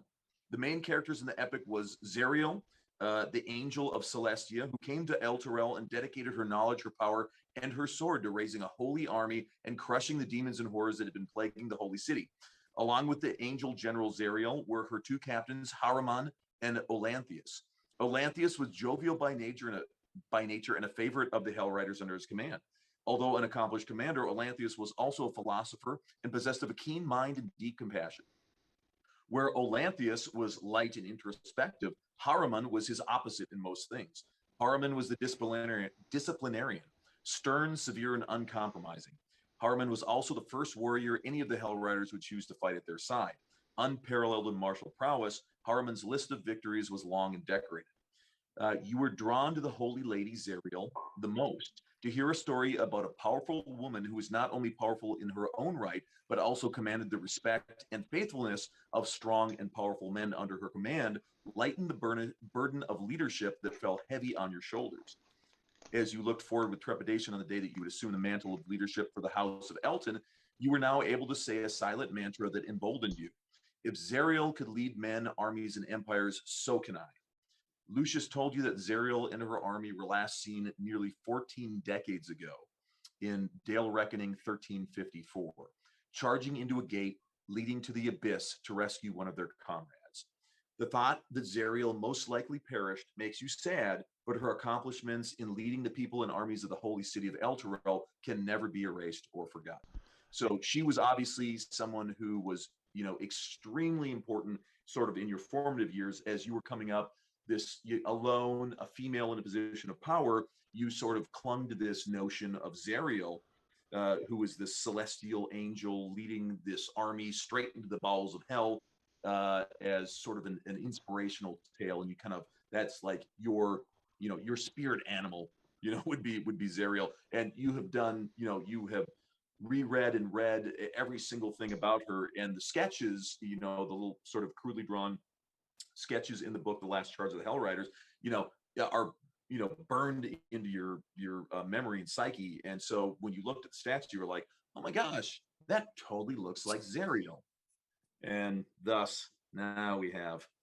So this statue belongs in my living room Oh, and by or the way, courtyard. So can you guys carry that for me? we also have a Hell Rider like traveling with us in Rhea Mantlehorn. So she's like one of the same type of people that was part of that poem, right? So the Hell Riders are what that poem is about. We have a Hell Rider like rolling with us from that city because she's trying to get answers as to what the fuck just happened to the holy city of Elturel. Well, I just broke the statue, so. Yeah, I was gonna say. I was like, let's see. Just as far as, because so many things are happening at the same time, I want both Elsa and Thunder to make dexterity checks to see who acts first. To see does the statue tip over before he gets the command? She didn't give me any commands. She said, I want this in my living room. And you're like, huh? Yeah, my dexterity is like super high. That's not a good look. Mm-hmm. Oh, me so sorry. Well, we're not. How do I roll a dexterity check? Well, the question is do you dive to catch it?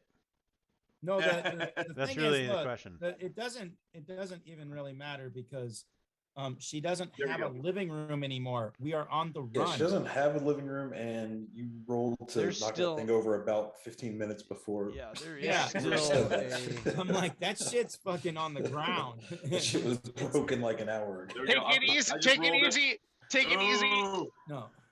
Whatever's close. inside of that is coming out. Take like, it easy on. So yes. Is there a this- way I can? Is there a way I can assist that roll? You. Well, I was gonna say if you assist, you can give her advantage. Can Oh, all you right. give me? Wait. Could he give me disadvantage? I suppose if he would, is I guess hinder would be the opposite of assist, where you Could can. Could I use my inspiration point to hinder? Possibly. Because if you disadvantage Not me, quite sure. That's then I how that stop and works. I'd be like, "What? Can I Come on, cast man." like Yeah. ice ray? Can I cast power word kill? Yes. I'm not allowed Everyone to can die now in this cast room power word again. kill as a cantrip. But wait a second. I still an want what's at-will inside bonus the action. head. I would like to assist her in some way. You would have to hinder me. I'm going to normally like had she rolled a score where advantage would have actually nullified Thunder's roll, I would have absolutely let you do it.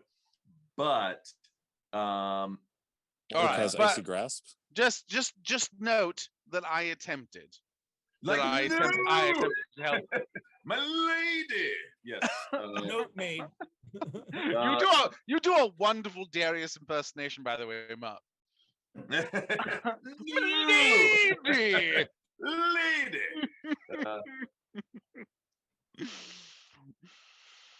Okay.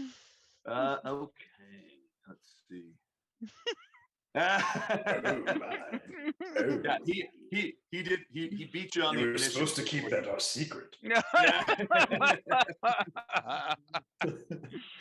We only use that name in Give me 1 private. second here. We're lots of whispers going on. Did you just Mordecai? Did you just give me an icy grasp? Make sure you get all the way around when you My grasp. icy grasps go both ways.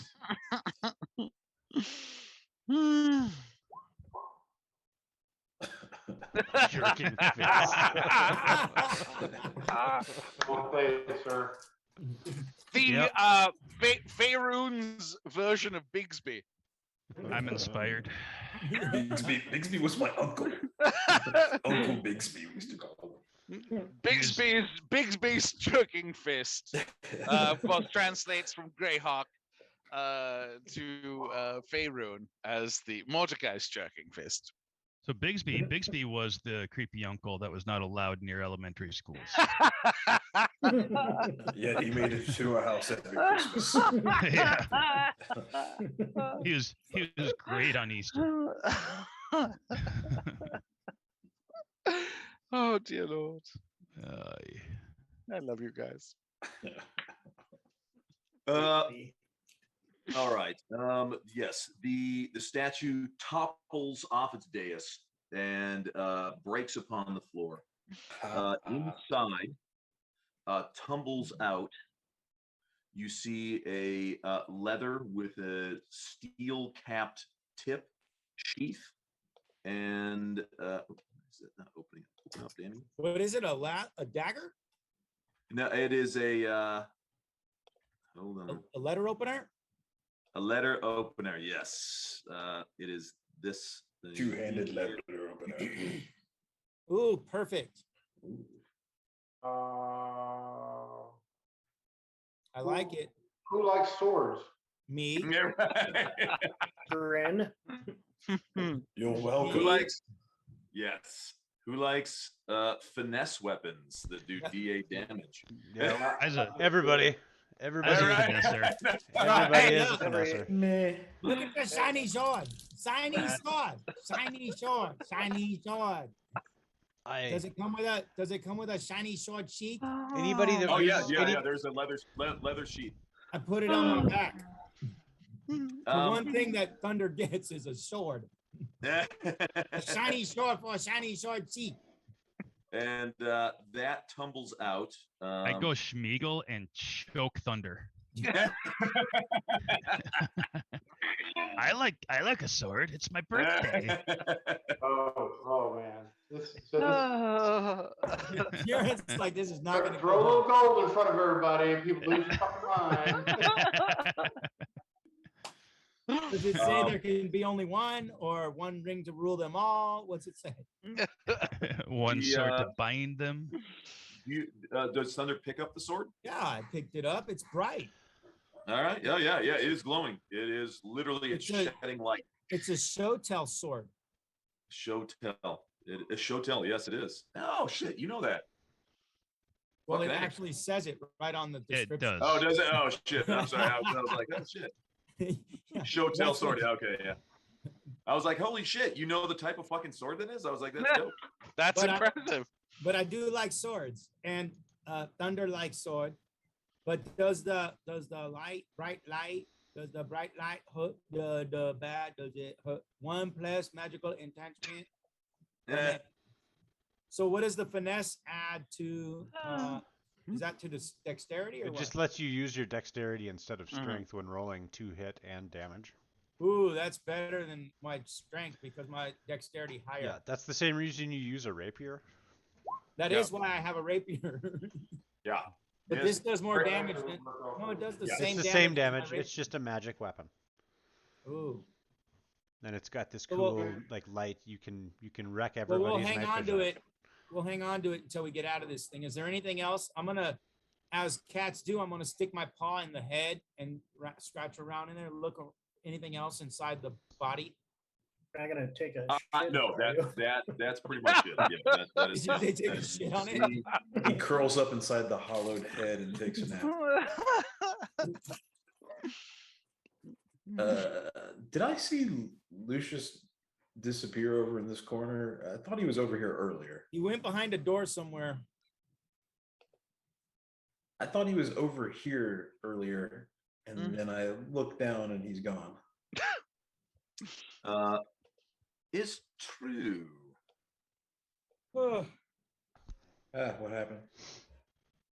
No judgment. I don't know yet, so I'm actually in this room taking a nap, getting my long rest on Yes. while you guys search everything and blow statues up. I'll be ready to push on when I'm out of here. So we got all sorts of fun shit happening here. I can see Thunder. I kind of want to grab him and pull him in here. Just like grab him by the collar real quick. And tell him, shh. Shh, it's nap time, motherfucker.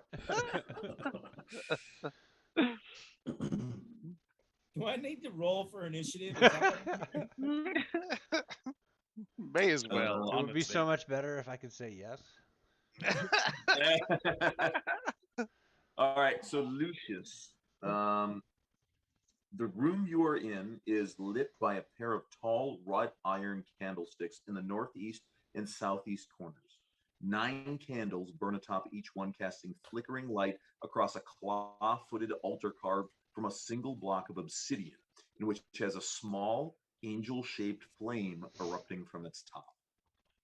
That's something different.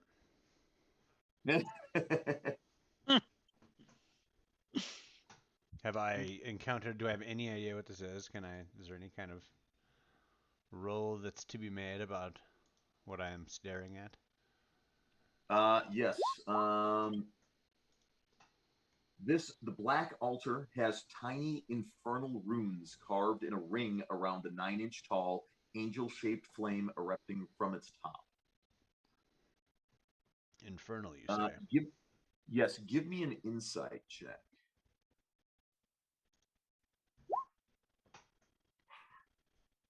I'll use the inspiration. No need, actually. Okay. You don't, no need to.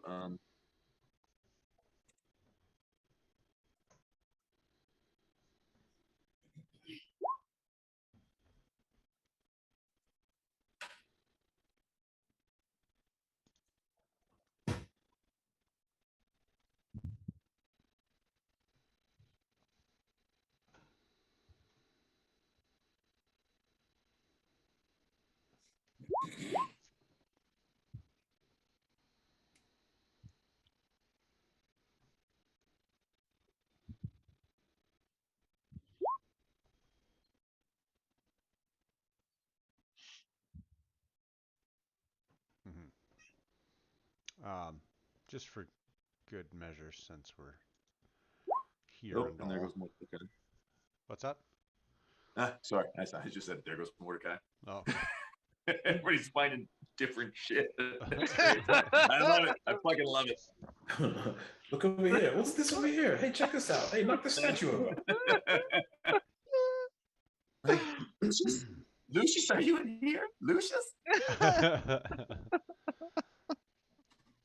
Do you speak Infernal? I do now. Oh, okay, yeah. That's why I casted comprehend languages. I was like, just because I want to make sure before I leave here that I know what that says exactly. If it says, you know, if you're lucky enough to know what this says, don't ever come back in here again. If you do, you forfeit your soul. It says, if you can read this, you lucky bastard. You're standing too close.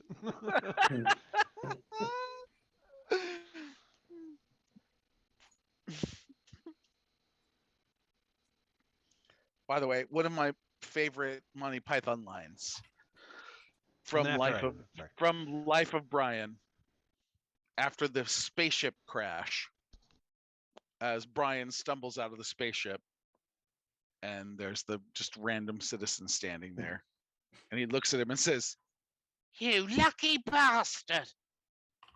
It's my favorite line. The after I get a good look at that, I'm gonna pop out real quick and back into the other room. And is there anybody still in there? I've in the been other room? in there. Oh yes. Yeah. Oh yeah. Let me. I can go to. I will get this. Move this over here into dynamic lighting.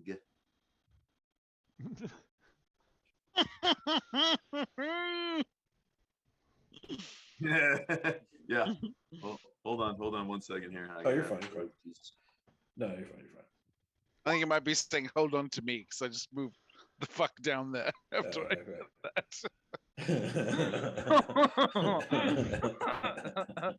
That's gonna be.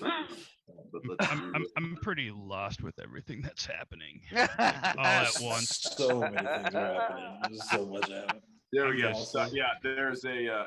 I'm just sitting back and not doing anything until it figures itself out. Thank you, Darius. I didn't know it was shut behind me. There's of course. There's a ladder that looks like it goes up or down, or maybe up. Goes up. There's a ladder that goes up, down the hallway there. Now I'm hearing this from behind the wall. No. Suddenly it like swivels, like on a central sort of column. The entire wall style. I see, right.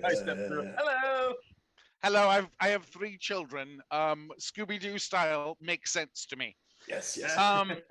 Yeah. Is there a way we can block it off so it is half open, Scooby-Doo style? Maybe use one of these candelabras. Indeed. I bet you could use parts of the busted statue. Or the statue. Use the head of the statue. Are you gonna move me back into that other room, or do I? I was about to say. Do you want to move back in the other room? Yeah, I said as soon as do I have to do it myself? I just wanted to. No, I actually have to do it. Yeah, because like when I built the whole thing, I wasn't as far as dynamic lighting goes, I didn't incorporate the secret doors, so I can't just like clip and like put a door where there's a wall without destroying all the walls in the entire place. So I'm like, okay, all right, this is what it is now. Okay. So when I get back in there, who is this down there in the corner? I see Darius and who else? It's Mordecai. I just came out of the other secret room. Excellent, Mordecai. You must take a look at these illusory and summoning runes in this other room and see if you can make any sense of it. Summoning runes, yes, I like this. Yes, please. And then I'll demonstrate the rotating door thing again for this column, and I'll say there was some other. I'll say there was another secret area. You say.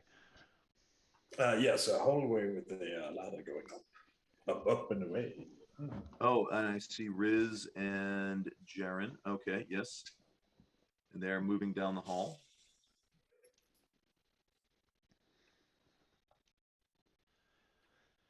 Hellhound and Riz moving down the hall. What a I surprise! do- Everyone's just doing their own thing again. Yes, yeah, Not that's exactly. I mean, Kick we're a open large doors. we're a large enough group that it's like going out on patrol. Like you can still like run back to base if you get into trouble. Hopefully, you know. Yeah. No, So who took the sword? Is it Thunder? Thunder. Okay. What? Wait, Alan, still thank you for the subscription.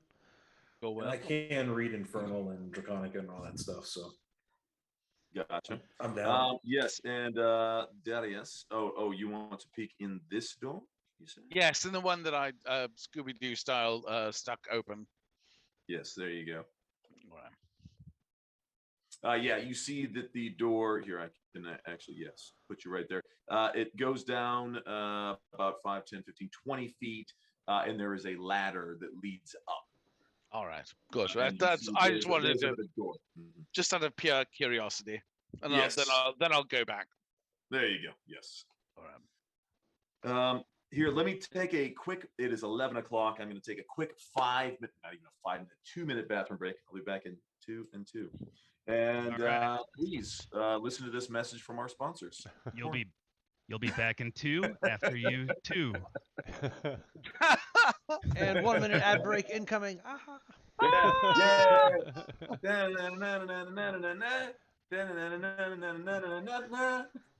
You were going to the bathroom. I don't know who actually has to see those ads. I think that if you subscribe, you don't have to see them. And since most people that end up watching this for a time end up subscribing or getting a subscription given to them, like I don't know. Nobody sees the ads. Do what now? Nobody sees our ads. I have a Oh, yeah. Reebok ad. I could do an Dude. ad. I could do an ad. I have Do a it. Reebok ad. Hello, my name is Alan Steele, otherwise known as Wade Allen Steele, the author of the Plague Seed Trilogy, which of course only has 2 books currently because I'm working on the 3rd. But book 1 and book 2 are faboo, really. Book 1 is called Plague Seed.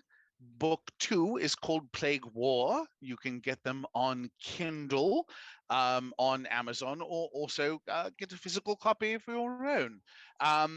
They're lovely fantasy adventure books following the adventures of Dravus Varden, the elven assassin / professional scoundrel. Slut.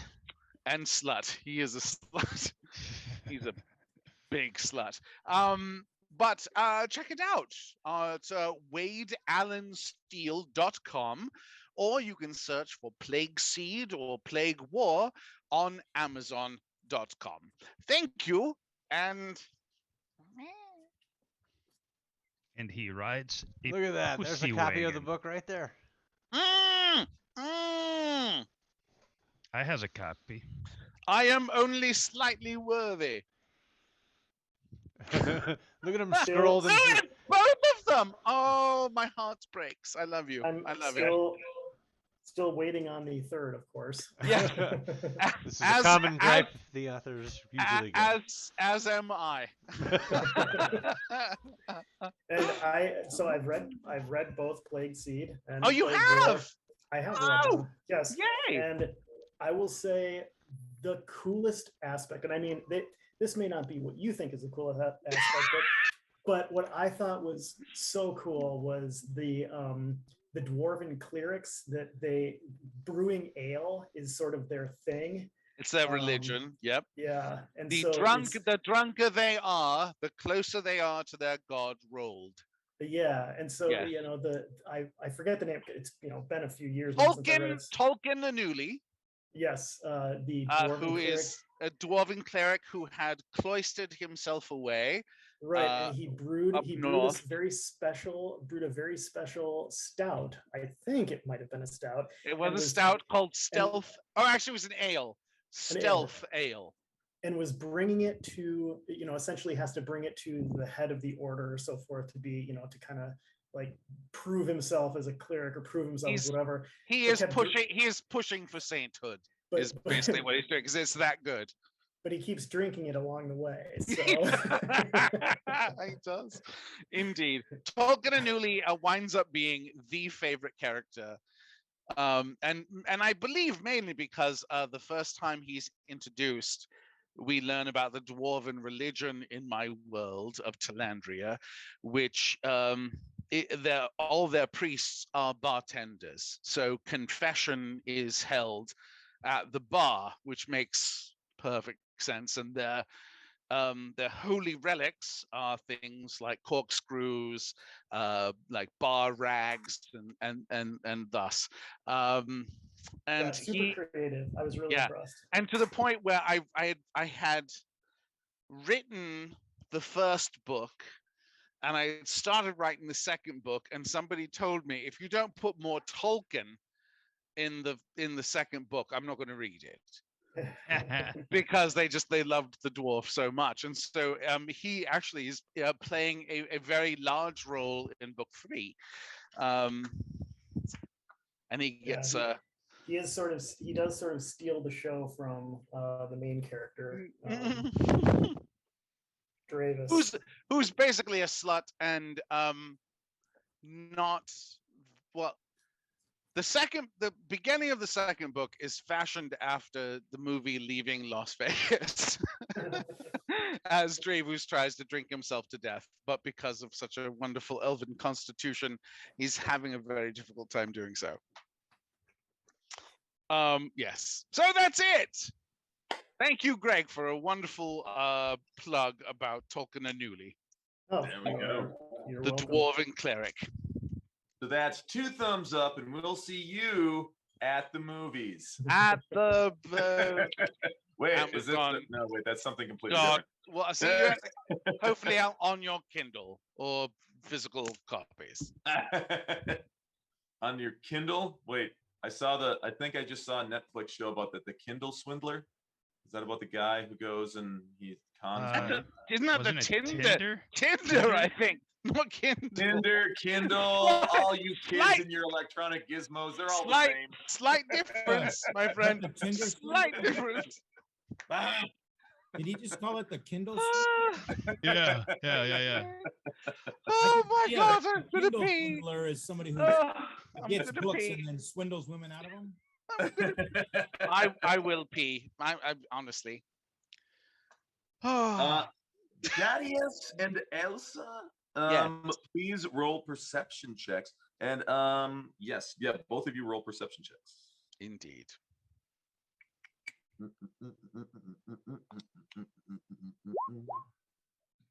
Oh, nice.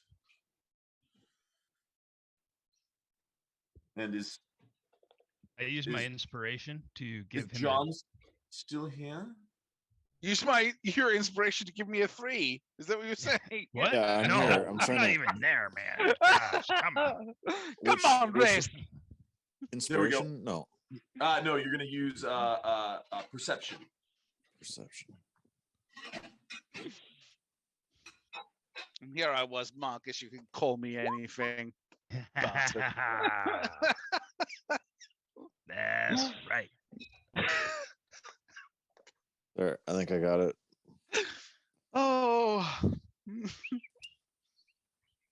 I got it. Mm-hmm.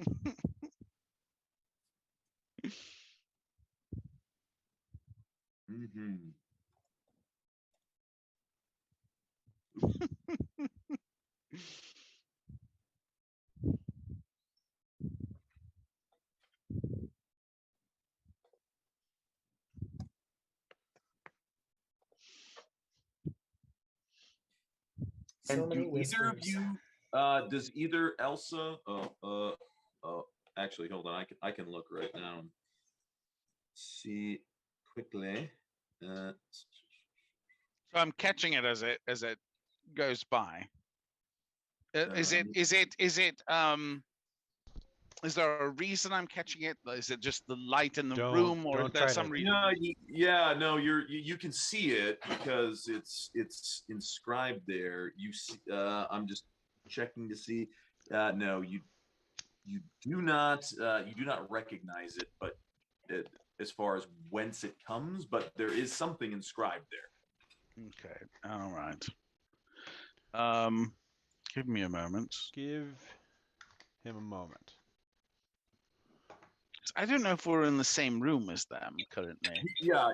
Thunder's he's right over here, and you're right over here. So Where is he? Oh. And you had just stuck Oh, your I head into see. the door. Oh, I see. Yeah, you were just walking right by him too. And who's is this Mordecai?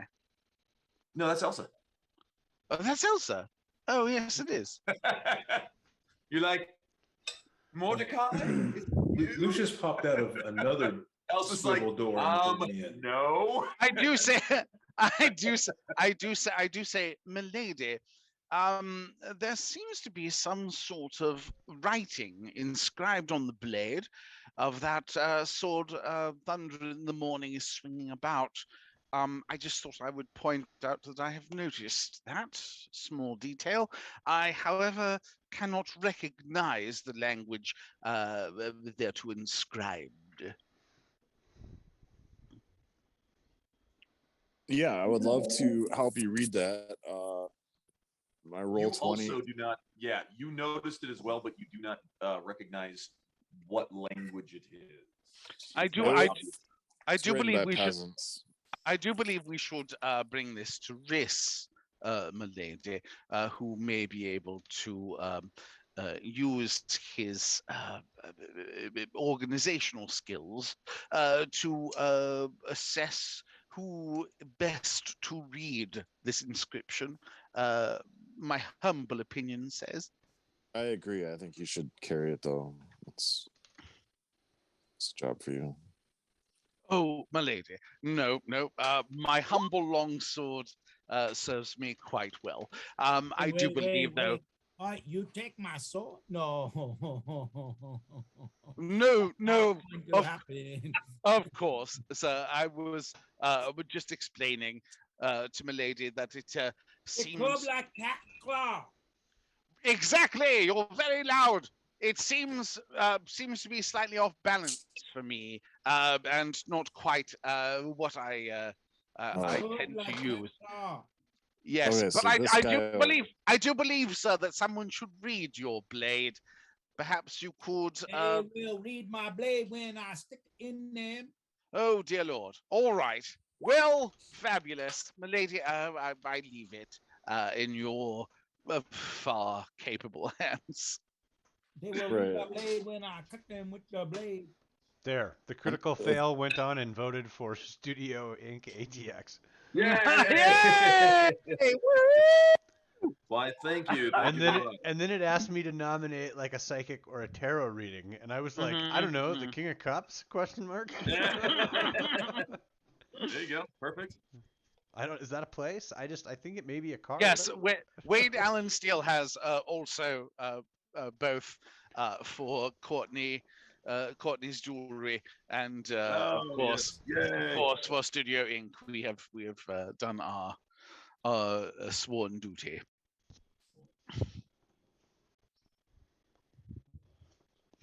Milady, would you like me to fetch? No, of course not. No. He's taking good care of that sword. I think it's safe in his hands. Seems like he'll. Milady, just don't want to use it. Yes, I defer to your judgment, milady. I just didn't want to do the manual labor myself. That's all. Understood. That's really all I was going for. And if that dude seems pretty excited to do manual labor, he can be my guest. Yes, that dude seems to be well in hand. You're correct, milady. Now, Mordecai, what do you make of this? Let's say, can I interpret any of these runes? Yes. Well, they're runes from the names Zariel, Asmodeus, Avernus, Gerneral, and there's some other generic summoning and illusory runes I'm sure you're familiar with. Yeah, you're kind of getting the same thing. Like, yeah, so there are a number of names that pop out: Zariel, Asmodeus, Avernus, General, and then it looks like others. Again, just sort of not quite summoning, but runes that you would cause if you wanted to create sort of a minor illusion effect, possibly a little bit more powerful than a minor illusion, something that has a very limited duration. This is almost like a permanent illusion. So it's got a little bit more oomph to it, but so it's almost like it's like the instruction manual, for how to create this illusion. You've got the names of the specific images that you want cast, and then as far as size, duration, color, clarity, all those sorts of things. I believe Jaren was speaking one of these names.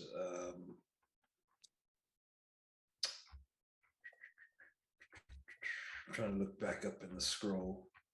Jaren, I tried to send you.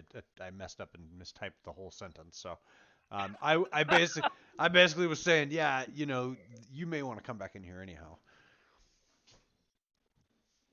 But Zariel, yeah, Jaren has spoken of Zariel.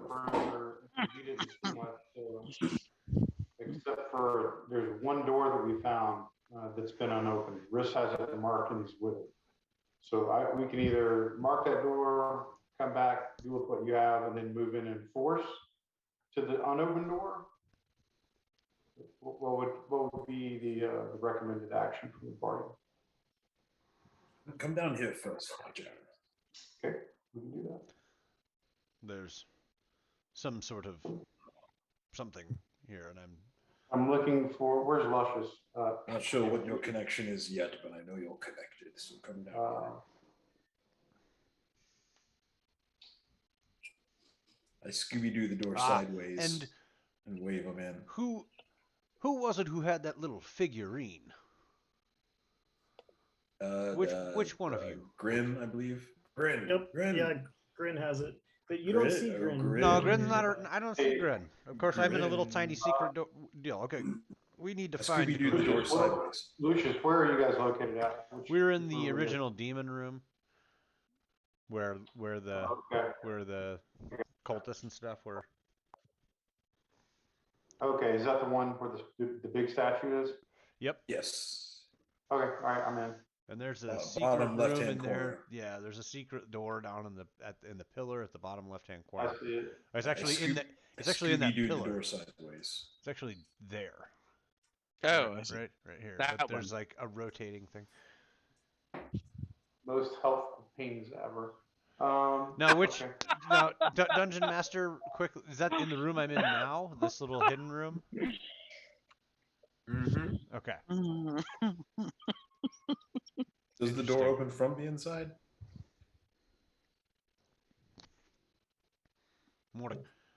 Mordecai? Yes. And then I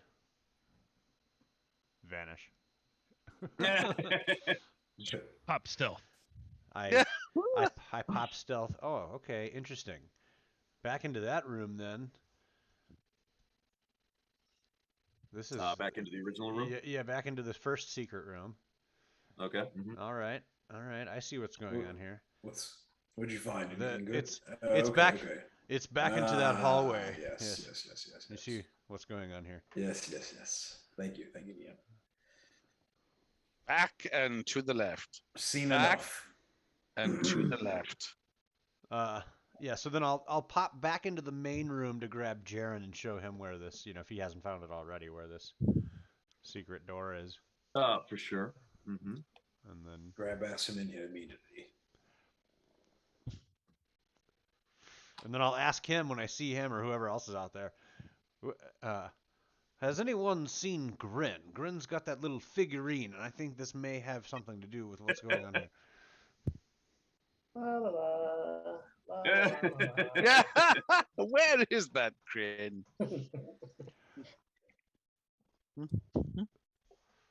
Give me 1 second here. Grin knows that he can take care of himself, so. If you guys want to wander off, he'll,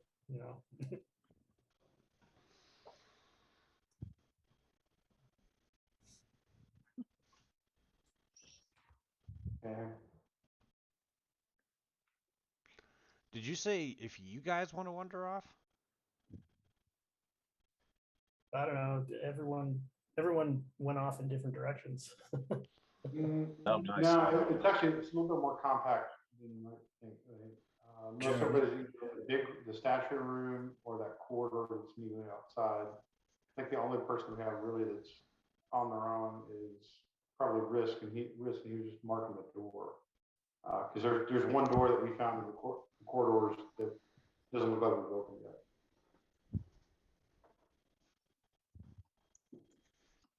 We'll take a look over here in this altar. There's some ruins over here. I believe this is one of the names that you had mentioned to me earlier.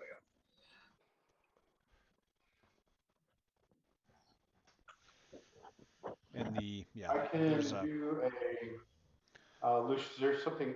I mean I'll tell you what the writing. There's all these writings and runes. It says I'll explain to you if you don't know what any of it is, but I'm sure you'll recognize the names Zariel, Asmodeus, Avernus, General, and then there's some perhaps you would know what the other ones are, but if you don't, they're Ooh, generic summoning. Asmodeus.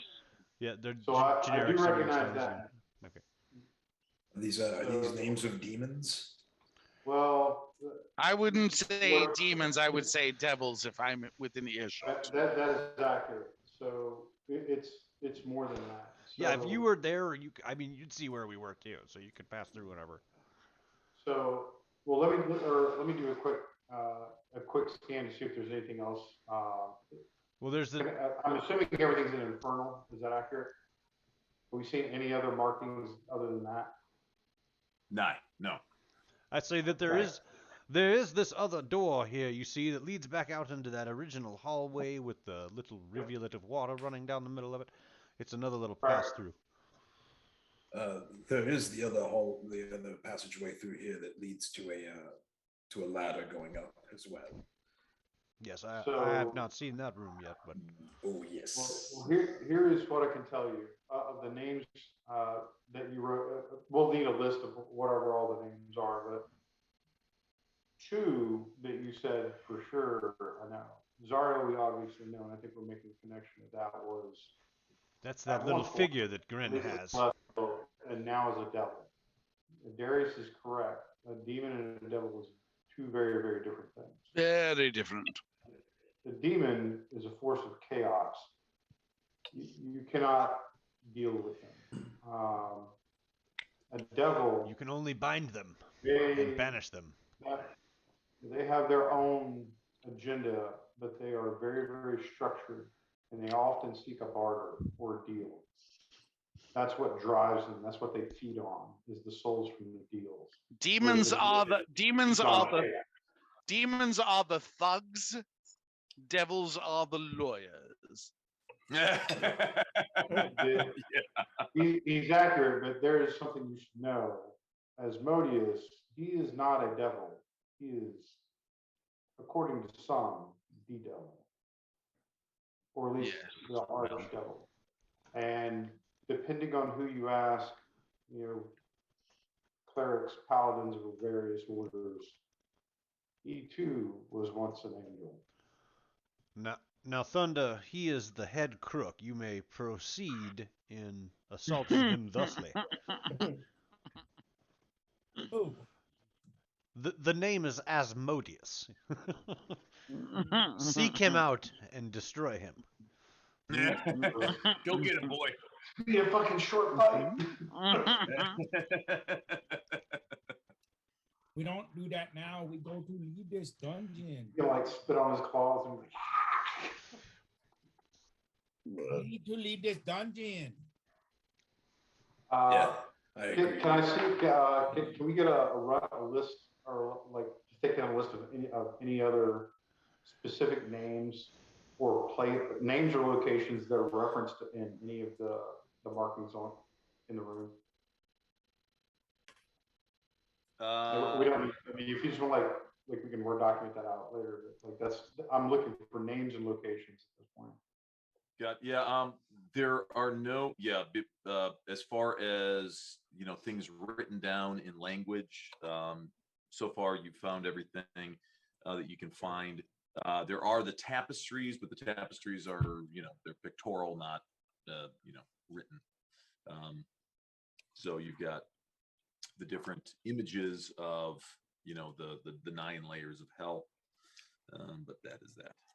Hey, would that be damning information to House Van Thampor if these were presented as evidence of their, kind of meddling with illegal or illicit forces? I guess it depends on how far you think the corruption goes. What do you mean in Van Thampor? This is found under their villa, like with obvious secret hidden passageways and whatever. Like it's clear evidence that the family itself is involved. And True. So I'm just wondering if that would be something that would even harm them if For I was sure, to at be least like, one brother that we can point to that was dealing with them. Right. Being that the Van Thampers, being that Thelmara Van Thamper is a Duke of Baldur's Gate, it sort of begs the question of, okay, so I have this incriminating evidence, but she's already at the top of the chain of command, so who would I? Yeah, we've got the person that is actually the rightful ruler right here. So if we needed to present a case to other noblemen or any kind of ruling council or whatever, kind of bureaucracy is in place, like that would be Right. That would be a means right to an now. end. So like the overall ruling authority would be the dukes, of which there are 3 currently. The Grand Duke being Alder Ravengard, who's missing, and so Thelmara is one of the 3 remaining dukes, and that's why I'm like, it depends. Do you trust the the justice of the remaining 2 dukes, or have they been swayed perhaps by Thelmara? Again, this is pure speculation, but I'm sure this would be running through Lucius's mind. Like, yeah. Well, okay, shit, like you catch the king committing a crime, who the fuck do you tell? It's like, yeah.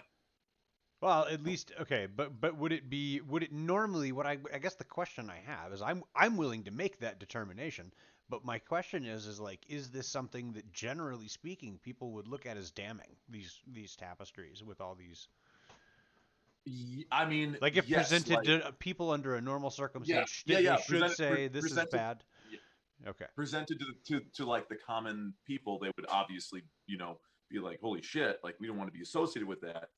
But again, who controls the media? Who controls how this is going to be presented? So there's it's not as simple a question, I think, as as it might beg. So it's definitely a. How hard are they to transport? Be like, wait, I have photos of it in my iPhone. Fuck, those don't exist back then. Yeah. So how difficult is it to transport these? Could I like say roll them all up into one pack that could be like carried by one person, or is it way too much fabric for that? Let me see a tapestry. I know I've done this before, but I also had help with like a bag of holding. So. Right. Let's see. I have retainers. We can roll them up, and the retainers can carry them. Yeah, I just want to make sure that it's something that's feasible to do. Like, and actually, we have. If you need a wagon to transport these, then that's just way too much. Jaren and I, we have 4 retainers, and and we have Amarik. We can make him carry shit. He's strong. He's unconscious. He's been. You know how many blows to the head, and you know how much loss of blood that dude's gone through. He's not going to be able to help us. That'll wake him up. Right. Yeah, didn't he just get his eye gouged out with a spoon?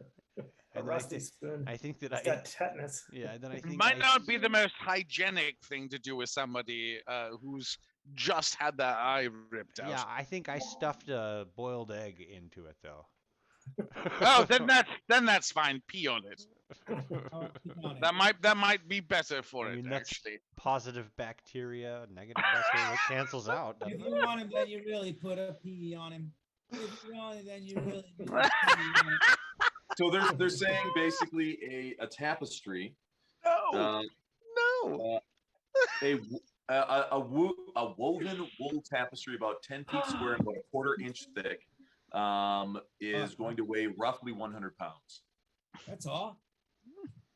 Right. Like, so it's not super I got feasible. 18 strength. I need to roll for that. That's yeah. So you're going to carry a half ton of tapestries. Yeah, I don't think that's happening. Only 100 pounds each. I got 4 retainers. Mordecai, thank you for your assistance this evening. Yes. Thank you, Mordecai. Tie him up and drag him out. And yes, thank you for letting me know, of course, that Mordecai's nickname, of course, would be Morty, and then my whole mind went straight to Rick and Morty. Ah, jeez, Morty. Ah, jeez. Ah, jeez, Thunder. I don't think that's a real good idea. I don't know.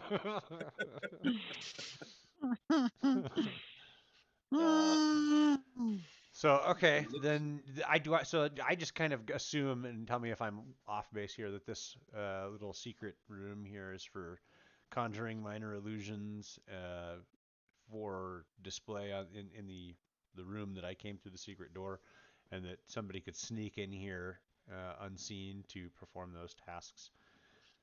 Yeah, It's the it wizard. looks like it looks like this would be like The Wizard the of Oz room. equivalent. Say what? The Wizard of Oz room.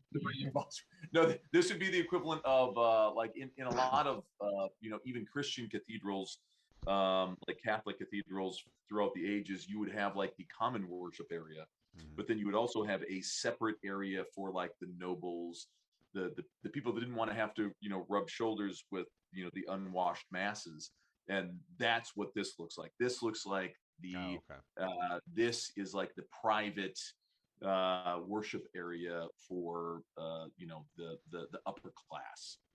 Okay. Probably for the Thelmara family themselves. Right. This is their little personal, antechamber. All the rest of the cultists can go to the main room. Okay. But it's interesting because you said that there are like minor caste, like what was it you said that they were? The illusion, yeah. Well, and that's what's creating the summoning runes. Okay. Yes. I creating see. Yeah. Well, I don't understand how magic works per se. I guess I kind of do, but you do a little bit of it, a little bit of it here or there. Well, that's the thing. Is I keep thinking to myself, like I'm trying to tell myself, like you're not a wizard, so you don't really know that much about magic. But then I'm like, well, I am a jack of all trades, and like, I do cast a little magic on the side. Kind of information. Yeah. So I had a talent for it. Actually, I could have gone a different direction with my career path, but you know how it is. Didn't have the time for all those studies. Who can pay the bills on a wizard stipend? Yeah, and Lucius and Jaren, I believe both of you have walked in and out. Both of you, give me perception checks. Oh boy. Perception. Where did it go? Perception. Ooh. a natural 20 and a natural 1. Good thing I'm standing right next to him. I'm not going to even bother wasting my inspiration. I'm just going to be way wrong. Look, I'm telling you, I see this right here. Oh, yeah. No. I'm telling you, I see this over here. Couldn't be further from the truth. There's nothing there at all. How could you possibly give that picture 2 thumbs up? Did we even see the same movie? Hey, Thunder, would you mind if I just take a look at that blade? Don't really think I think you can just hang on to it. I think you're probably the best person to wield it of all the party, clearly based on your strength and martial prowess. But if you don't mind, I'd like to just take a look at it and examine it very quickly. Read the blade. You read the blade. You read the blade. I read the blade. All right, so I'll examine the blade. What do you need me to roll, Mark? I hope it's an investigation, perhaps? I don't think that you speak the required language. On your character sheet, if it's the languages that you have listed, then it's not one of the ones that you can speak or read. Is it one that I can? I just casted comprehend languages.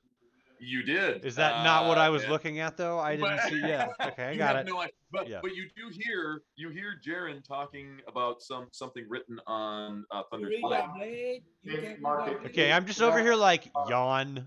I do actually have one point. Like one of the languages that I do speak isn't on here. I had to recreate the character sheet. I chose Celestial and Infernal and Dwarven when I first started the character. Well, I can't read Celestial. But I can. Oh, sweet. I can barely speak Common. So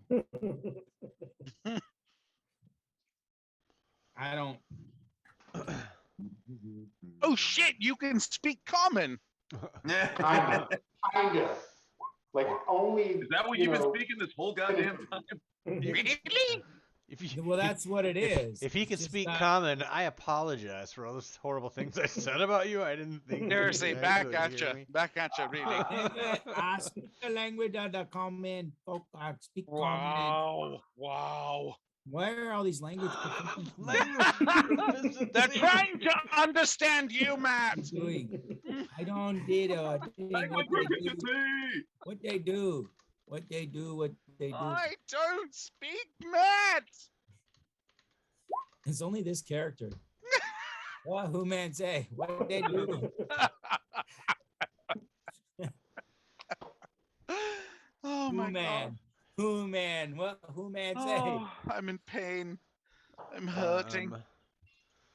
So okay, what are I'm so glad we went with this accent. So- what in the world are you guys talking about with this here blade? English motherfucker? I'm examining it, and it appears to have the word lustia. Yeah. Legal What? that means justice. Ayustia. Yeah, it's a capital I. Ayustia. What does it mean? I'm sorry, what language is it in? Now that I'm finally looking at it. So I'm just going to sit here with the sword of justice right here. You can't see it because my screensaver. Oh, the sword of justice. Nice. Mm. Nice. Look at that. Lovely. Oh, look at that. That'll take some teeth out in a pinch. Little cutlass of justice. Little cutlass. It would be a saber, but I appreciate it. Oh, saber. My apologies. So what's the word? I'm sorry. Yeah, in the common tongue, it's translated as justice. Justice. Okay. Oh, But what is the That's actual what language justice it's is. in? that's perfect for thunder. What, I'm sorry, DM, what language is it in? Oh, Jaren can tell you. Oh, Jared, what language is it in? That would be celestial. Celestial. The language of the solar beings, the divas, the angels. Okay. What's it say? Darren, what the Interesting. sword say? Okay. Sword of justice. Sounds The like sword it's of truth. The sword of justice. sounds like an anti-devil sword. It's perfect for the thunder. I would definitely not give it up. Huh? I would definitely not give it up. Who's not giving it up? Thunder. Yeah. Jaren grabs it and runs out of the room. Mine now. Mine forever. Ha! Sucker! This is perfect. That's not my speed. I put the blade back to thunder. So what's it say? It said, It says justice. oh, sword of justice and might sword of justice. Perfect. Distribute justice to the unbeliever, to those that must be wiped from the scourge of the face.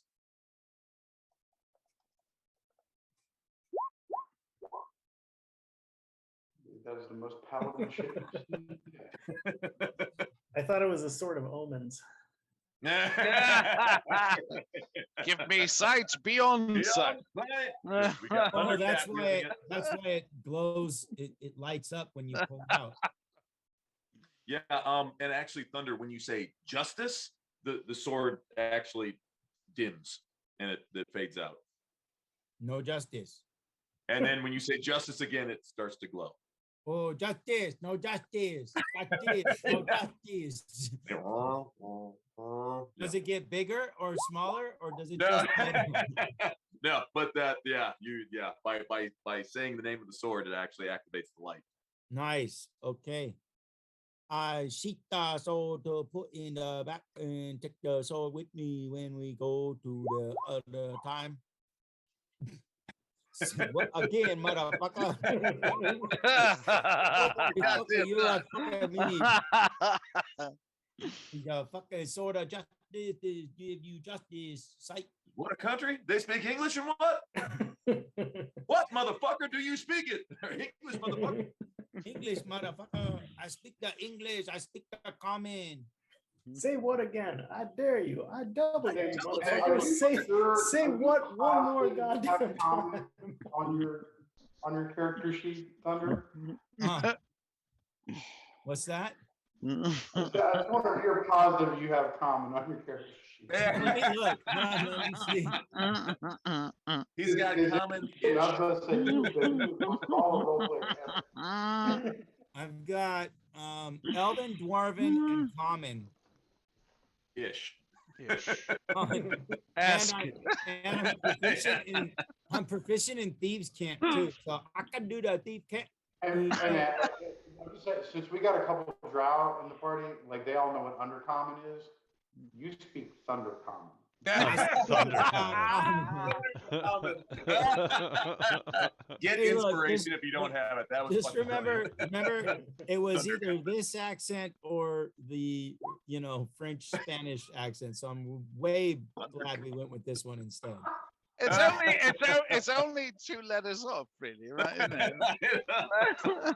it? This is way better than the No way, other I'm proficient in thunder common.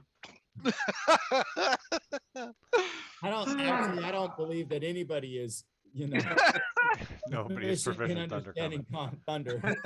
I might be able to help. I speak jive. Yeah. You speak- Hey, DM, I'm gonna go find that staircase or that ladder that Mordecai indicated. Well, hold on. Okay. I believe Risk found one other room that was locked, had a locked door in the corridor outside. We could probably check that very quick before we follow Ooh, up. I'm big on kicking doors in. I don't know if it was locked, and I don't know if I heard anything. Okay. Well, all right, let's all. I just came back. Let's all. Okay. Okay. You were. I was just saying. Let's keep together then. Yeah, I was about to say, we can all keep together, and then Risk can lead us back to the door, and if somebody can pick the door, that'd be great. If not, we can thunder it. Yeah, I mean, this door, this Oh, wait, no, this is kind of cool. this ladder could very well just be another way out of this whole underground temple thing. So we could just check Fair that point. real quick and continue on. Yeah, so I'll just go check that ladder, and if there's some sort of hatch, I'll open it very carefully and look around if it's as it opens to check what's above, if that's the case, or if it's below. I'll actually climb down upside down and hang by my feet and look that way. No, it go. The ladder does go up. Give me a stealth check as you are trying to do this surreptitiously. You acrobatic bastard. Oops, there. Oh, I'll use the inspiration on this one. Since last time you told me there was no need, I will use it on this one. Okay, nice.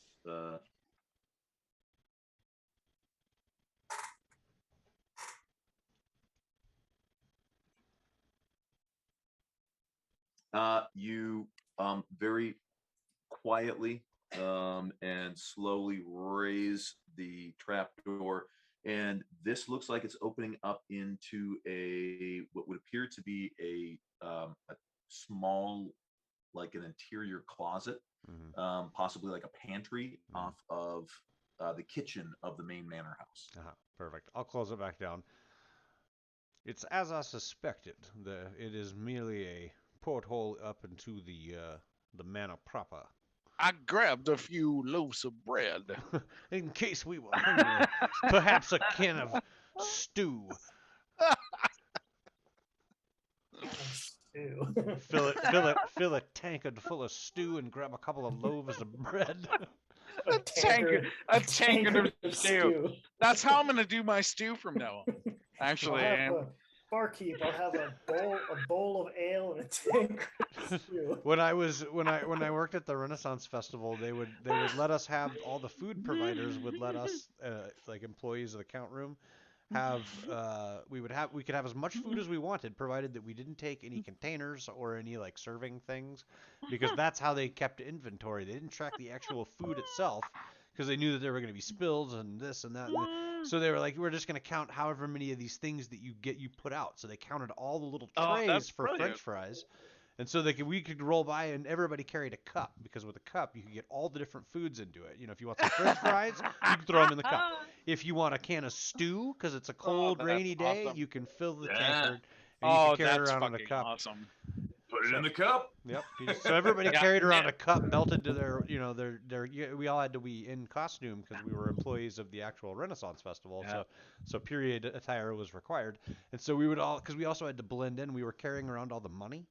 And so like we'd have to like look like we were part of the deal so that nobody would look at us like, oh, look, those guys are carrying around sacks of money. And so like, You have to, so anyways, yeah. a 10-gallon hat and fill it with beans or something.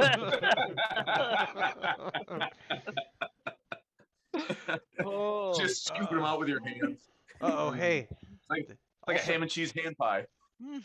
Also, whoever's Ham pie. Ham pie. Hand pie. Oh. Oh.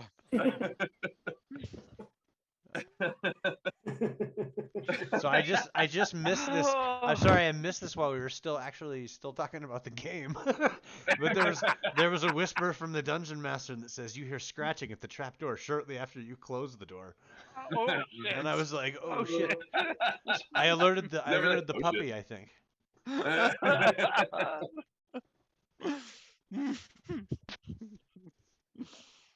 So perhaps there's an animal up there watching that trap door. I hear Got him. scratching. I hear scratching. Then I talk about seconds full of stew. Hankering for some beans right now. And suddenly I heard a scratching at the trap door. Oh. Quote the hellhound, nevermore.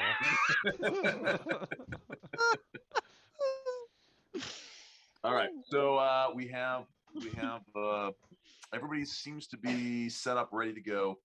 Yeah, you can do whatever you would like with that the scratching at the door. Everybody else, what would people like to do? Well, Grin's gonna light a torch so I can see the. Yeah, I'll get back. I'll go back down to follow that other door that there was found, and I'll indicate, hey, let's just back up into the pantry. Let's go continue on with what we're doing and go back. Mark, from my vantage point, currently outside of the secret door, Right. I peer inside, but keep my eye back and forth on hallway and Elsa. Okay, gotcha. Are you? Did you want to basically travel in front of her, like lead her, or stay behind her? I currently am in front of her. She's in the midst of the room. I'm not sure what she's doing, but I would like to keep my eye on her and then see what's happening in the hallway, if I can. Brushing her hair. No, I don't have a brush on me, as I just have tousled. I just do this, really. And I don't need a brush, really.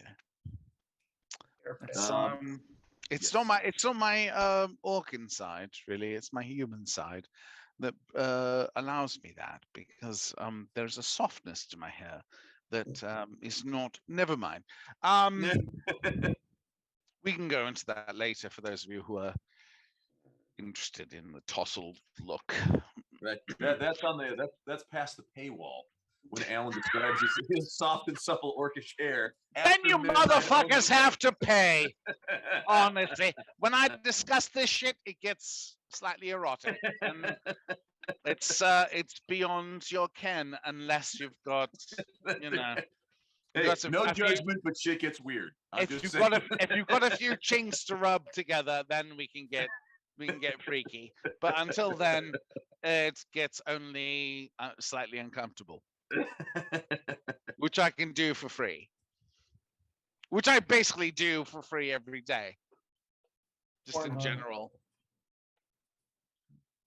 I don't know. It's not a ringing endorsement by any stretch. All right. So basically it sounded as though everybody wanted to check out this door down here. Not everybody. Well, some people. But yeah, let me know. I mean, we got about 10 minutes left. So what if there's things that people would like to do to expedite things, search, kick down doors, you name it. Yeah, you let me know. Grin's gonna light a torch. Grin lights a torch. Okay, I believe now these halls are actually lit with lanterns, but yes, you can absolutely light a torch. Well, mine doesn't seem to be lit. This hall. Where the fuck are you? You are. Where are you? It's gonna look down my nose at other people. It's very Nice. easy to do because Alfred's there and That's Mel's there. They're pretty easy to look down the nose, and you can look down your nose at me, milady. It's obviously quite easy. Yeah, except you'd have to look slightly, not downward, because I believe I'm taller than you. So you'd have to look slightly upward toward me. But I will try to make myself look as small as humanly possible. I take my finger and I go boop. Where Right are on the you? nose. You're not there. I don't see you there. I'm Don't not. lie. I'm not. Don't lie. I just want to boop somebody. I'm really close to the door, so if you go past, I will Oh, allow and you got a big orc nose, so it's easy. It's I broad. won't. It's a broad nose, and I offer it. You know what? You know what? It's a fat nose. I'm sorry. Oh we've dear Lord. talked about Fatty, this. Fat We nose. have come full circle, and no longer can Marcus say anything he wants to me. That also comes full circle. Watch the whole thing. I mean, really, if you've joined us late, go back, watch the whole thing. You'll get that shit. It's fucking brilliant, and you'll love it, and you'll be like, "Oh, I'm so glad." I don't boop it engaged. now. Now I honk it like freaking Bozo the Clown. And I Grin, where the fuck enjoy are you? it, and make I'm, sure to uh, make a note. Riss bonks, not honks, or honks, not what's it? Oh, there you are. Okay, shit. Boops. Yes, there are no lights down that passageway. Sorry. Yeah, I was like, Honks, not you- boops. Grin's wandering out all by himself. Haha, Thunder, I'll beat you yet. That passageway is blocked. Let's see, there's a dead end blocked with rubble. Yeah, I know it looks like it goes on, but there's actually my map just was not actually extended beyond like the maximum parameters. The map was made pre-rubble. That's right, pre-rubble. This is an old map. But yes, it is. It does end in a sort of it looks like a part of it that had not yet been completely excavated. It's a dead end. Do ask the rebels. Do ask the rebels' name. Is it Barney. Bonnie? It will say Bonnie Rebel. Yes, indeed. Okay, so that actually is the end of the. So what I'm seeing actually is the corridor. Correct. Yes. Yeah. And actually, it is accurate as far as. Oh, hold on here. I will give you a torch as well. Here, if I do this, yes, you are emitting bright light. A torch, I believe, is 10 feet with an additional 10 feet of dim. So let's do that. Ba-jing. Hopefully that lit you up. There you go. You got it. Lit up. Cool. Then, yeah, I mean, the next place I'll go, like, I'm just. Nobody else is searching anything, so Grin's gonna search stuff. Well, I'm like, trapped in a little room from doing my searching, so I can't go anywhere. I'm Well, here, back at the there door we go. I'll that get I've been everybody at. out of the trap room. There we go. Yeah, Then I had. I'll not thought start of that. running. Gran, where are Gran? I need to see that little figurine, Gran. Where did Grin go now? Oh, there's Grin. Oh, there's. I I went see way you, down the Grin. hallway. I see you, I Grin. probably You're right can't. there. I probably can't move that far in one turn, but I mean. Nah, but you were doing Boom. stuff, so I'm right next to him now. Ha. Or at least there's a Grin on the map where I am here. Although actually, I probably wouldn't go over here. I like. And you do see that there is a door here and another door here. And I'm fairly certain that the cultists came out of this door here. I mean, that's where it looked like they were coming from when they were charging us. You do notice that this door is ajar. Okay. Yeah. So Grin's next move, whenever he can take it, I'm gonna go back into this, or actually for the first time into this room, and holy shit, there's drop your linen and start your grinning. Looks like we got the whole town here. Oh, there you are. Okay. So I don't know. So I just eventually I'll wander back in here and be like, okay, I guess this is where everyone's hanging out. You're like, oh, this is the place what we ran into and everybody almost died. Hey guys, you see there's a broken statue up there? That's kind of cool. Yeah. But I mean, I'm gonna ask everyone, like, did you guys look to see if there's anything behind the tapestries? Are there any secret doors or anything? There are. Did you even look behind them? There are There's secret. one right here. Yeah, Lucius did see one. I believe it was Lucius found one here. Perhaps it was, I can't remember who it was that found it. Somebody found one right here. It is behind a tapestry. Well, do you look behind all the others? There are, I don't know. I indicate the one that Mordecai found, the one that I had found, and then I say, I have otherwise just come back in here because, oh shit, I've got the wrong accent going. Because you see, I need to look at that little figurine that you've made out with. I believe it may have something to do with what all this is. Is that? Which do I know what the name of that one is? The little figurine that he's got, Mark. I think all you know is that I found it searching the cultists in the hallway. It is.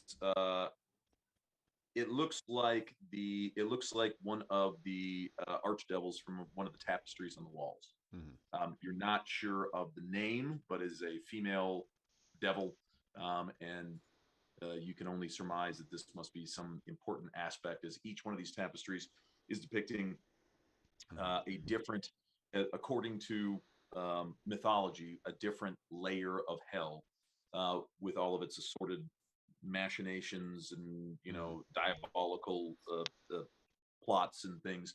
And the other, and each one of them also features one figure prominently.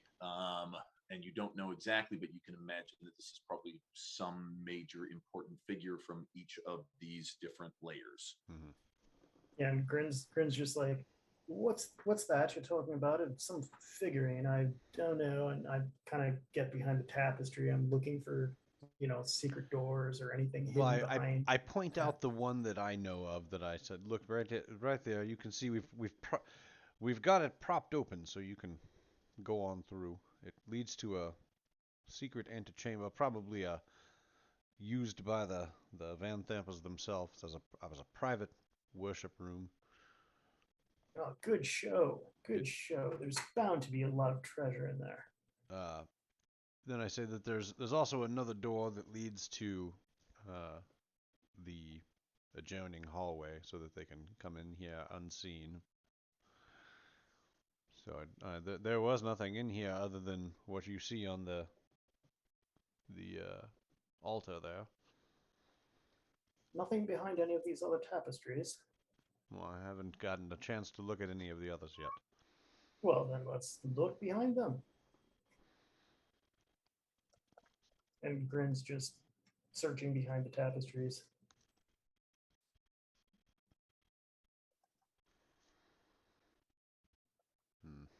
I'll aid and assist checking all the others. Mm-hmm. And then there's also another one that leads to another entrance into this whole underground system through a pantry up in the kitchens of the house proper. But I'd be careful. I think that there may be a dog on the other side of it. Good to know, though.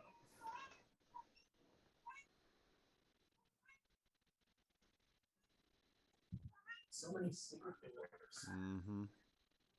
Plans within plans. machinations within machinations. Yeah. So are there any other secret little hidey hole doors in this room behind any of their tapestries? I'm rolling. No, you guys feel like you give it a very thorough examination. The other doors were, although they were hidden, they weren't necessarily that engineered that ingeniously or that masterfully. So there were sort of some very even to sort of a casual observation, there were some obvious signs like, you know what, that stone is completely different than the stone adjacent to it. Different coloration, where it's like this section of the wall has like no mildew on it, no moss growing, even given the damp climate, yet the rest of it does. And you don't notice that under any of the other tapestries. So then I grins like, you were asking about some figurine or something. Where did I put that? Oh, yes, here it is. And I pull out the little figurine that I found on the cultist, and I hand it to Lucius and say, you were asking about this, I believe. Yeah. I just want to take a look at it because I believe that there's the same on that tapestry there. So whichever devil that is seeming to be one of the ones that they are worshipping, or whatever it is one does with a devil. I'll say, I think you're right. And so I believe that the names scrawled upon that altar are, well, one of them they say is the devil himself, Asmodeus. I've told Thunder that is his next target. To kill the devil himself. That's what Thunder's job in life is. But otherwise, I'm at a loss for exactly who the rest of those characters are, what their significance is. So, as far as I can tell, this is nothing more than a private worship area with no apparent treasure or worthless in value otherwise. Well, there was a little raven-haired beauty outside of Calimport that I would say is my version of the devil, but that's only my. Can you please give him my inspiration points? I mean, that alone, that of the night deserves it. If he doesn't have one. Yeah, if I had a hat, I would be tipping it to you. But I can't speak for anyone else. So, after that, I'll say, well, there was talk of checking this door down here that Riz had opened otherwise. I'm not, that's I believe what we were going to go check next. Do we need to open door? Thunder. Where? Attack door. Wait a minute. Where's Riz? I don't know. Probably checking that door. Well, we can't. We should get together before we. I think we've all learned a valuable lesson from Thunder's terrible and idiotic mistakes. Says the guy that just went wandering off by himself. I think we've learned enough. I think we've learned enough from that era. I disagree. At least for 5th level. I think I disagree with the loss of the life. No loss of their life. Nobody died. Nobody moved. Nobody get hurt. Nobody moved. Nobody get hurt. It was nobody got hurt. Nobody Look died. at yourself. Nobody died. Have you seen yourself lately? Who's nearest to me? Jaren's nearest to me, and I asked Jaren, "Are you sure he's speaking common?" Nobody move. Nobody get hurt. Marcus, Reese, where's Reese? I mean, do you hear what I'm saying? There's a slight. Nobody. Let's find Reese. Open door. Let's find Reese. I hear. Let's find Reese. Open door. Let's find Reese. You I find don't- you I don't- listen, see, you know, come in. You go, you got come in, they come in. Oh, I'm sorry. I didn't think you heard me. Of course, I heard you. You're 9 feet tall, big ogre. What you think? No, I'm not an ogre. I'm Orkin in Orkin, descendant. ogre, Orkin, same. No, we're talking slightly different. Yeah, tabaxi cat, tabaxi lion, tabaxi cat. Yes, Ogre, yes, ogre. indeed. And your Green culture, skin, your big culture is nose, very big tusk, clear in big how you feel and how you express yourself. Y'all look the same to me. Yes, I'm sure we do. You look and the same. You sound the same. You look the same. yes, and we will provide you with I'm some waiting for sort Riz. of Riz is gonna plant those magic beans and is gonna some touch sort of the litter dog. box Cola. that we could provide for you. Yes. Where is Riz? Probably checking this door down the hallway here. If I had to guess, he's Probably doing making something rolls, other- doing something. He's If I had to percepting guess, he's something. doing something like continuing on with rooms yet unexplored. I'm trying to get down there, but I don't want to wander too far away from the party. Forgetting, he may go through something just fine, but I triggered like the statues to attack or something, so I'm not really getting too far away from the party. Yeah. Grin's gonna go. We can't go further without Riss. We need him. And where is that that Amric character? I think again he's checking this room up here. Which room? What room? And then I think it was this one or this one. I can't see. There's two of them here. It's in the hall and to the left. We can take the first left corridor with a left-hand turn. There's a turn. All the way down. Right here, and let's go south from here. You should be able to see I was hanging Riss out. and the semi-conscious Amric. I don't see Amric. I do see this turn though. Ooh, what is this? Aha! I see. Riss is down this hallway. Riz! Actually, no, I don't see Riss. Riz! This hallway looks clear, everyone. Hey, I'm gonna kick this door in right here. This door is actually this one is ajar. Sorry. Let me clear this. This door is actually standing halfway open. Oh, perfect. I kick it in. I kick it all the way in. With this door right here, I kick this door too. After he kicks it, I'll go up and kick that one too. All right, hold on. We got stuff going on.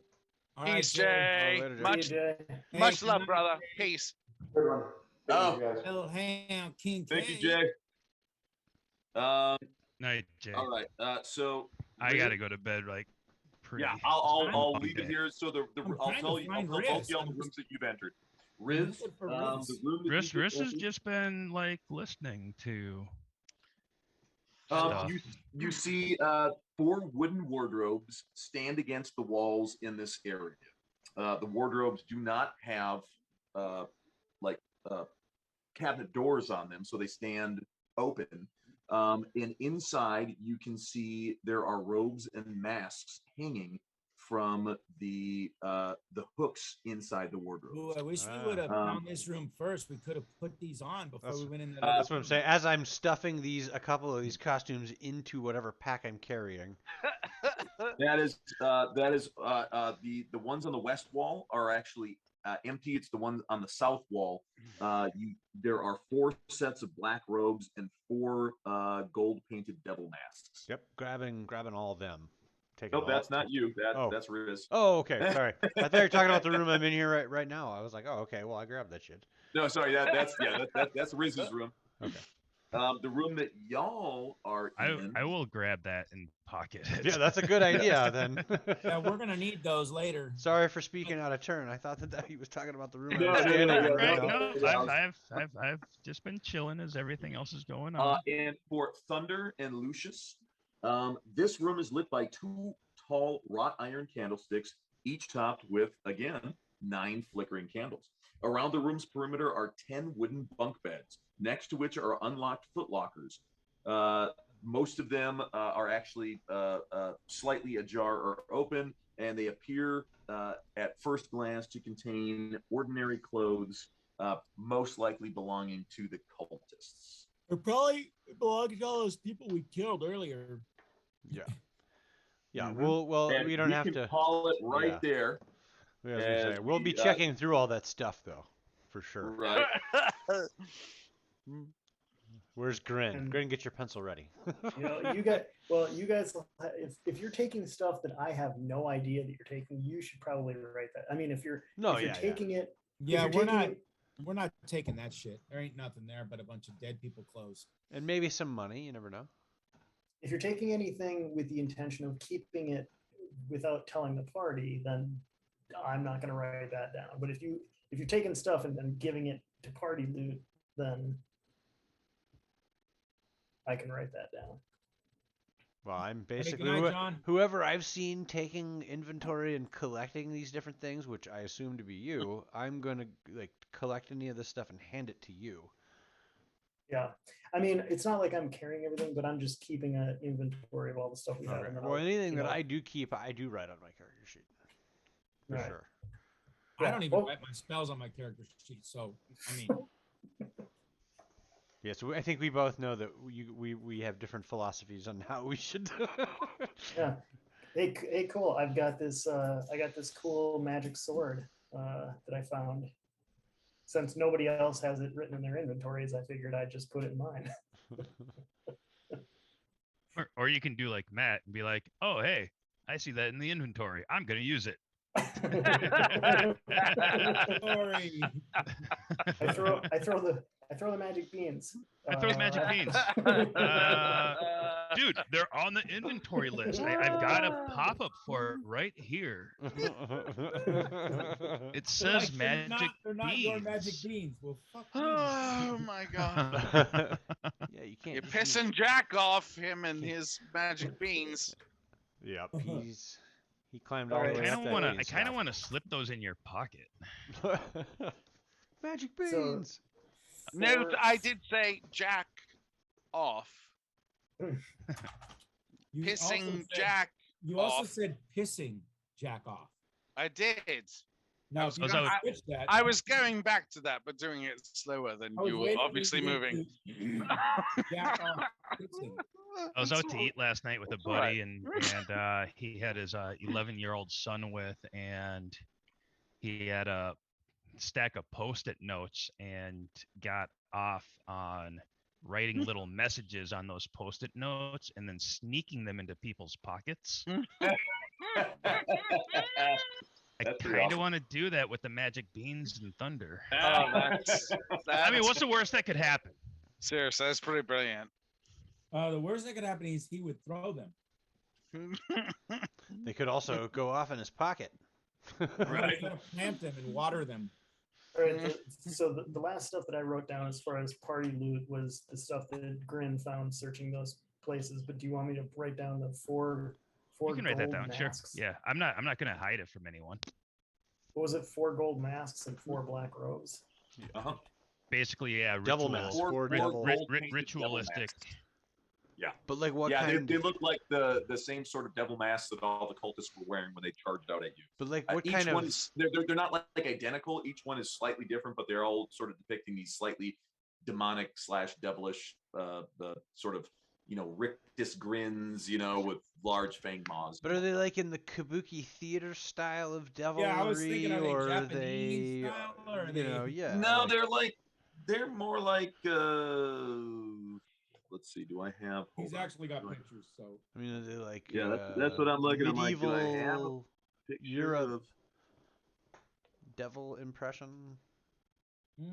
could be Yeah. 11th century masks. Jack, is that what you're thinking? I don't. Well, I don't know. I guess I'm trying Well, to say that I here's- don't know. here's I have an no idea example. what. Well, that doesn't look like devil at all. I mean, it's got like horns, like the Could be a barb devil. devil. I mean, so I guess. so look at that. Yeah, I and guess then- you're right. I guess it right. does kind of look like the barb devil. It actually Right. looks. It looks a lot like. But the barb devil doesn't really look like a devil to me. I mean, I but think you it- know, you kind of look at you're like, okay, Yeah. you might be able to, you know, like okay, I think it might looks be a lot more there's like some the artistic old, interpretation I in there, see but that for sure. I forget that that's the impression that they're. Those are the cultists that we ran into outside the bathhouse that we assumed were evil, nasty bad guys and started a fight with. Same arm. And that Well, and that was when Thunder started a fight with. and th- Well, well, I mean, when I say we started a fight, we know who started the fight. But no, that was when Karen Elsa came out and was like, "Stop, everybody, fucking stop!" And Right. and then it Because they were became demanding kind of some known where pressure. it's like we were assuming that they were like Cult of the Dragon bad guys, but that because they were occultists doesn't necessarily mean that they were bad or evil or our enemies. Right. And Like those guys our enemies were- are the Dead Three, and those guys aren't really associated with the Dead Three. Right. So those guys that you did run into outside of the bathhouse did identify themselves, or they were identified by one of y'all as Cult of the Dragon guys.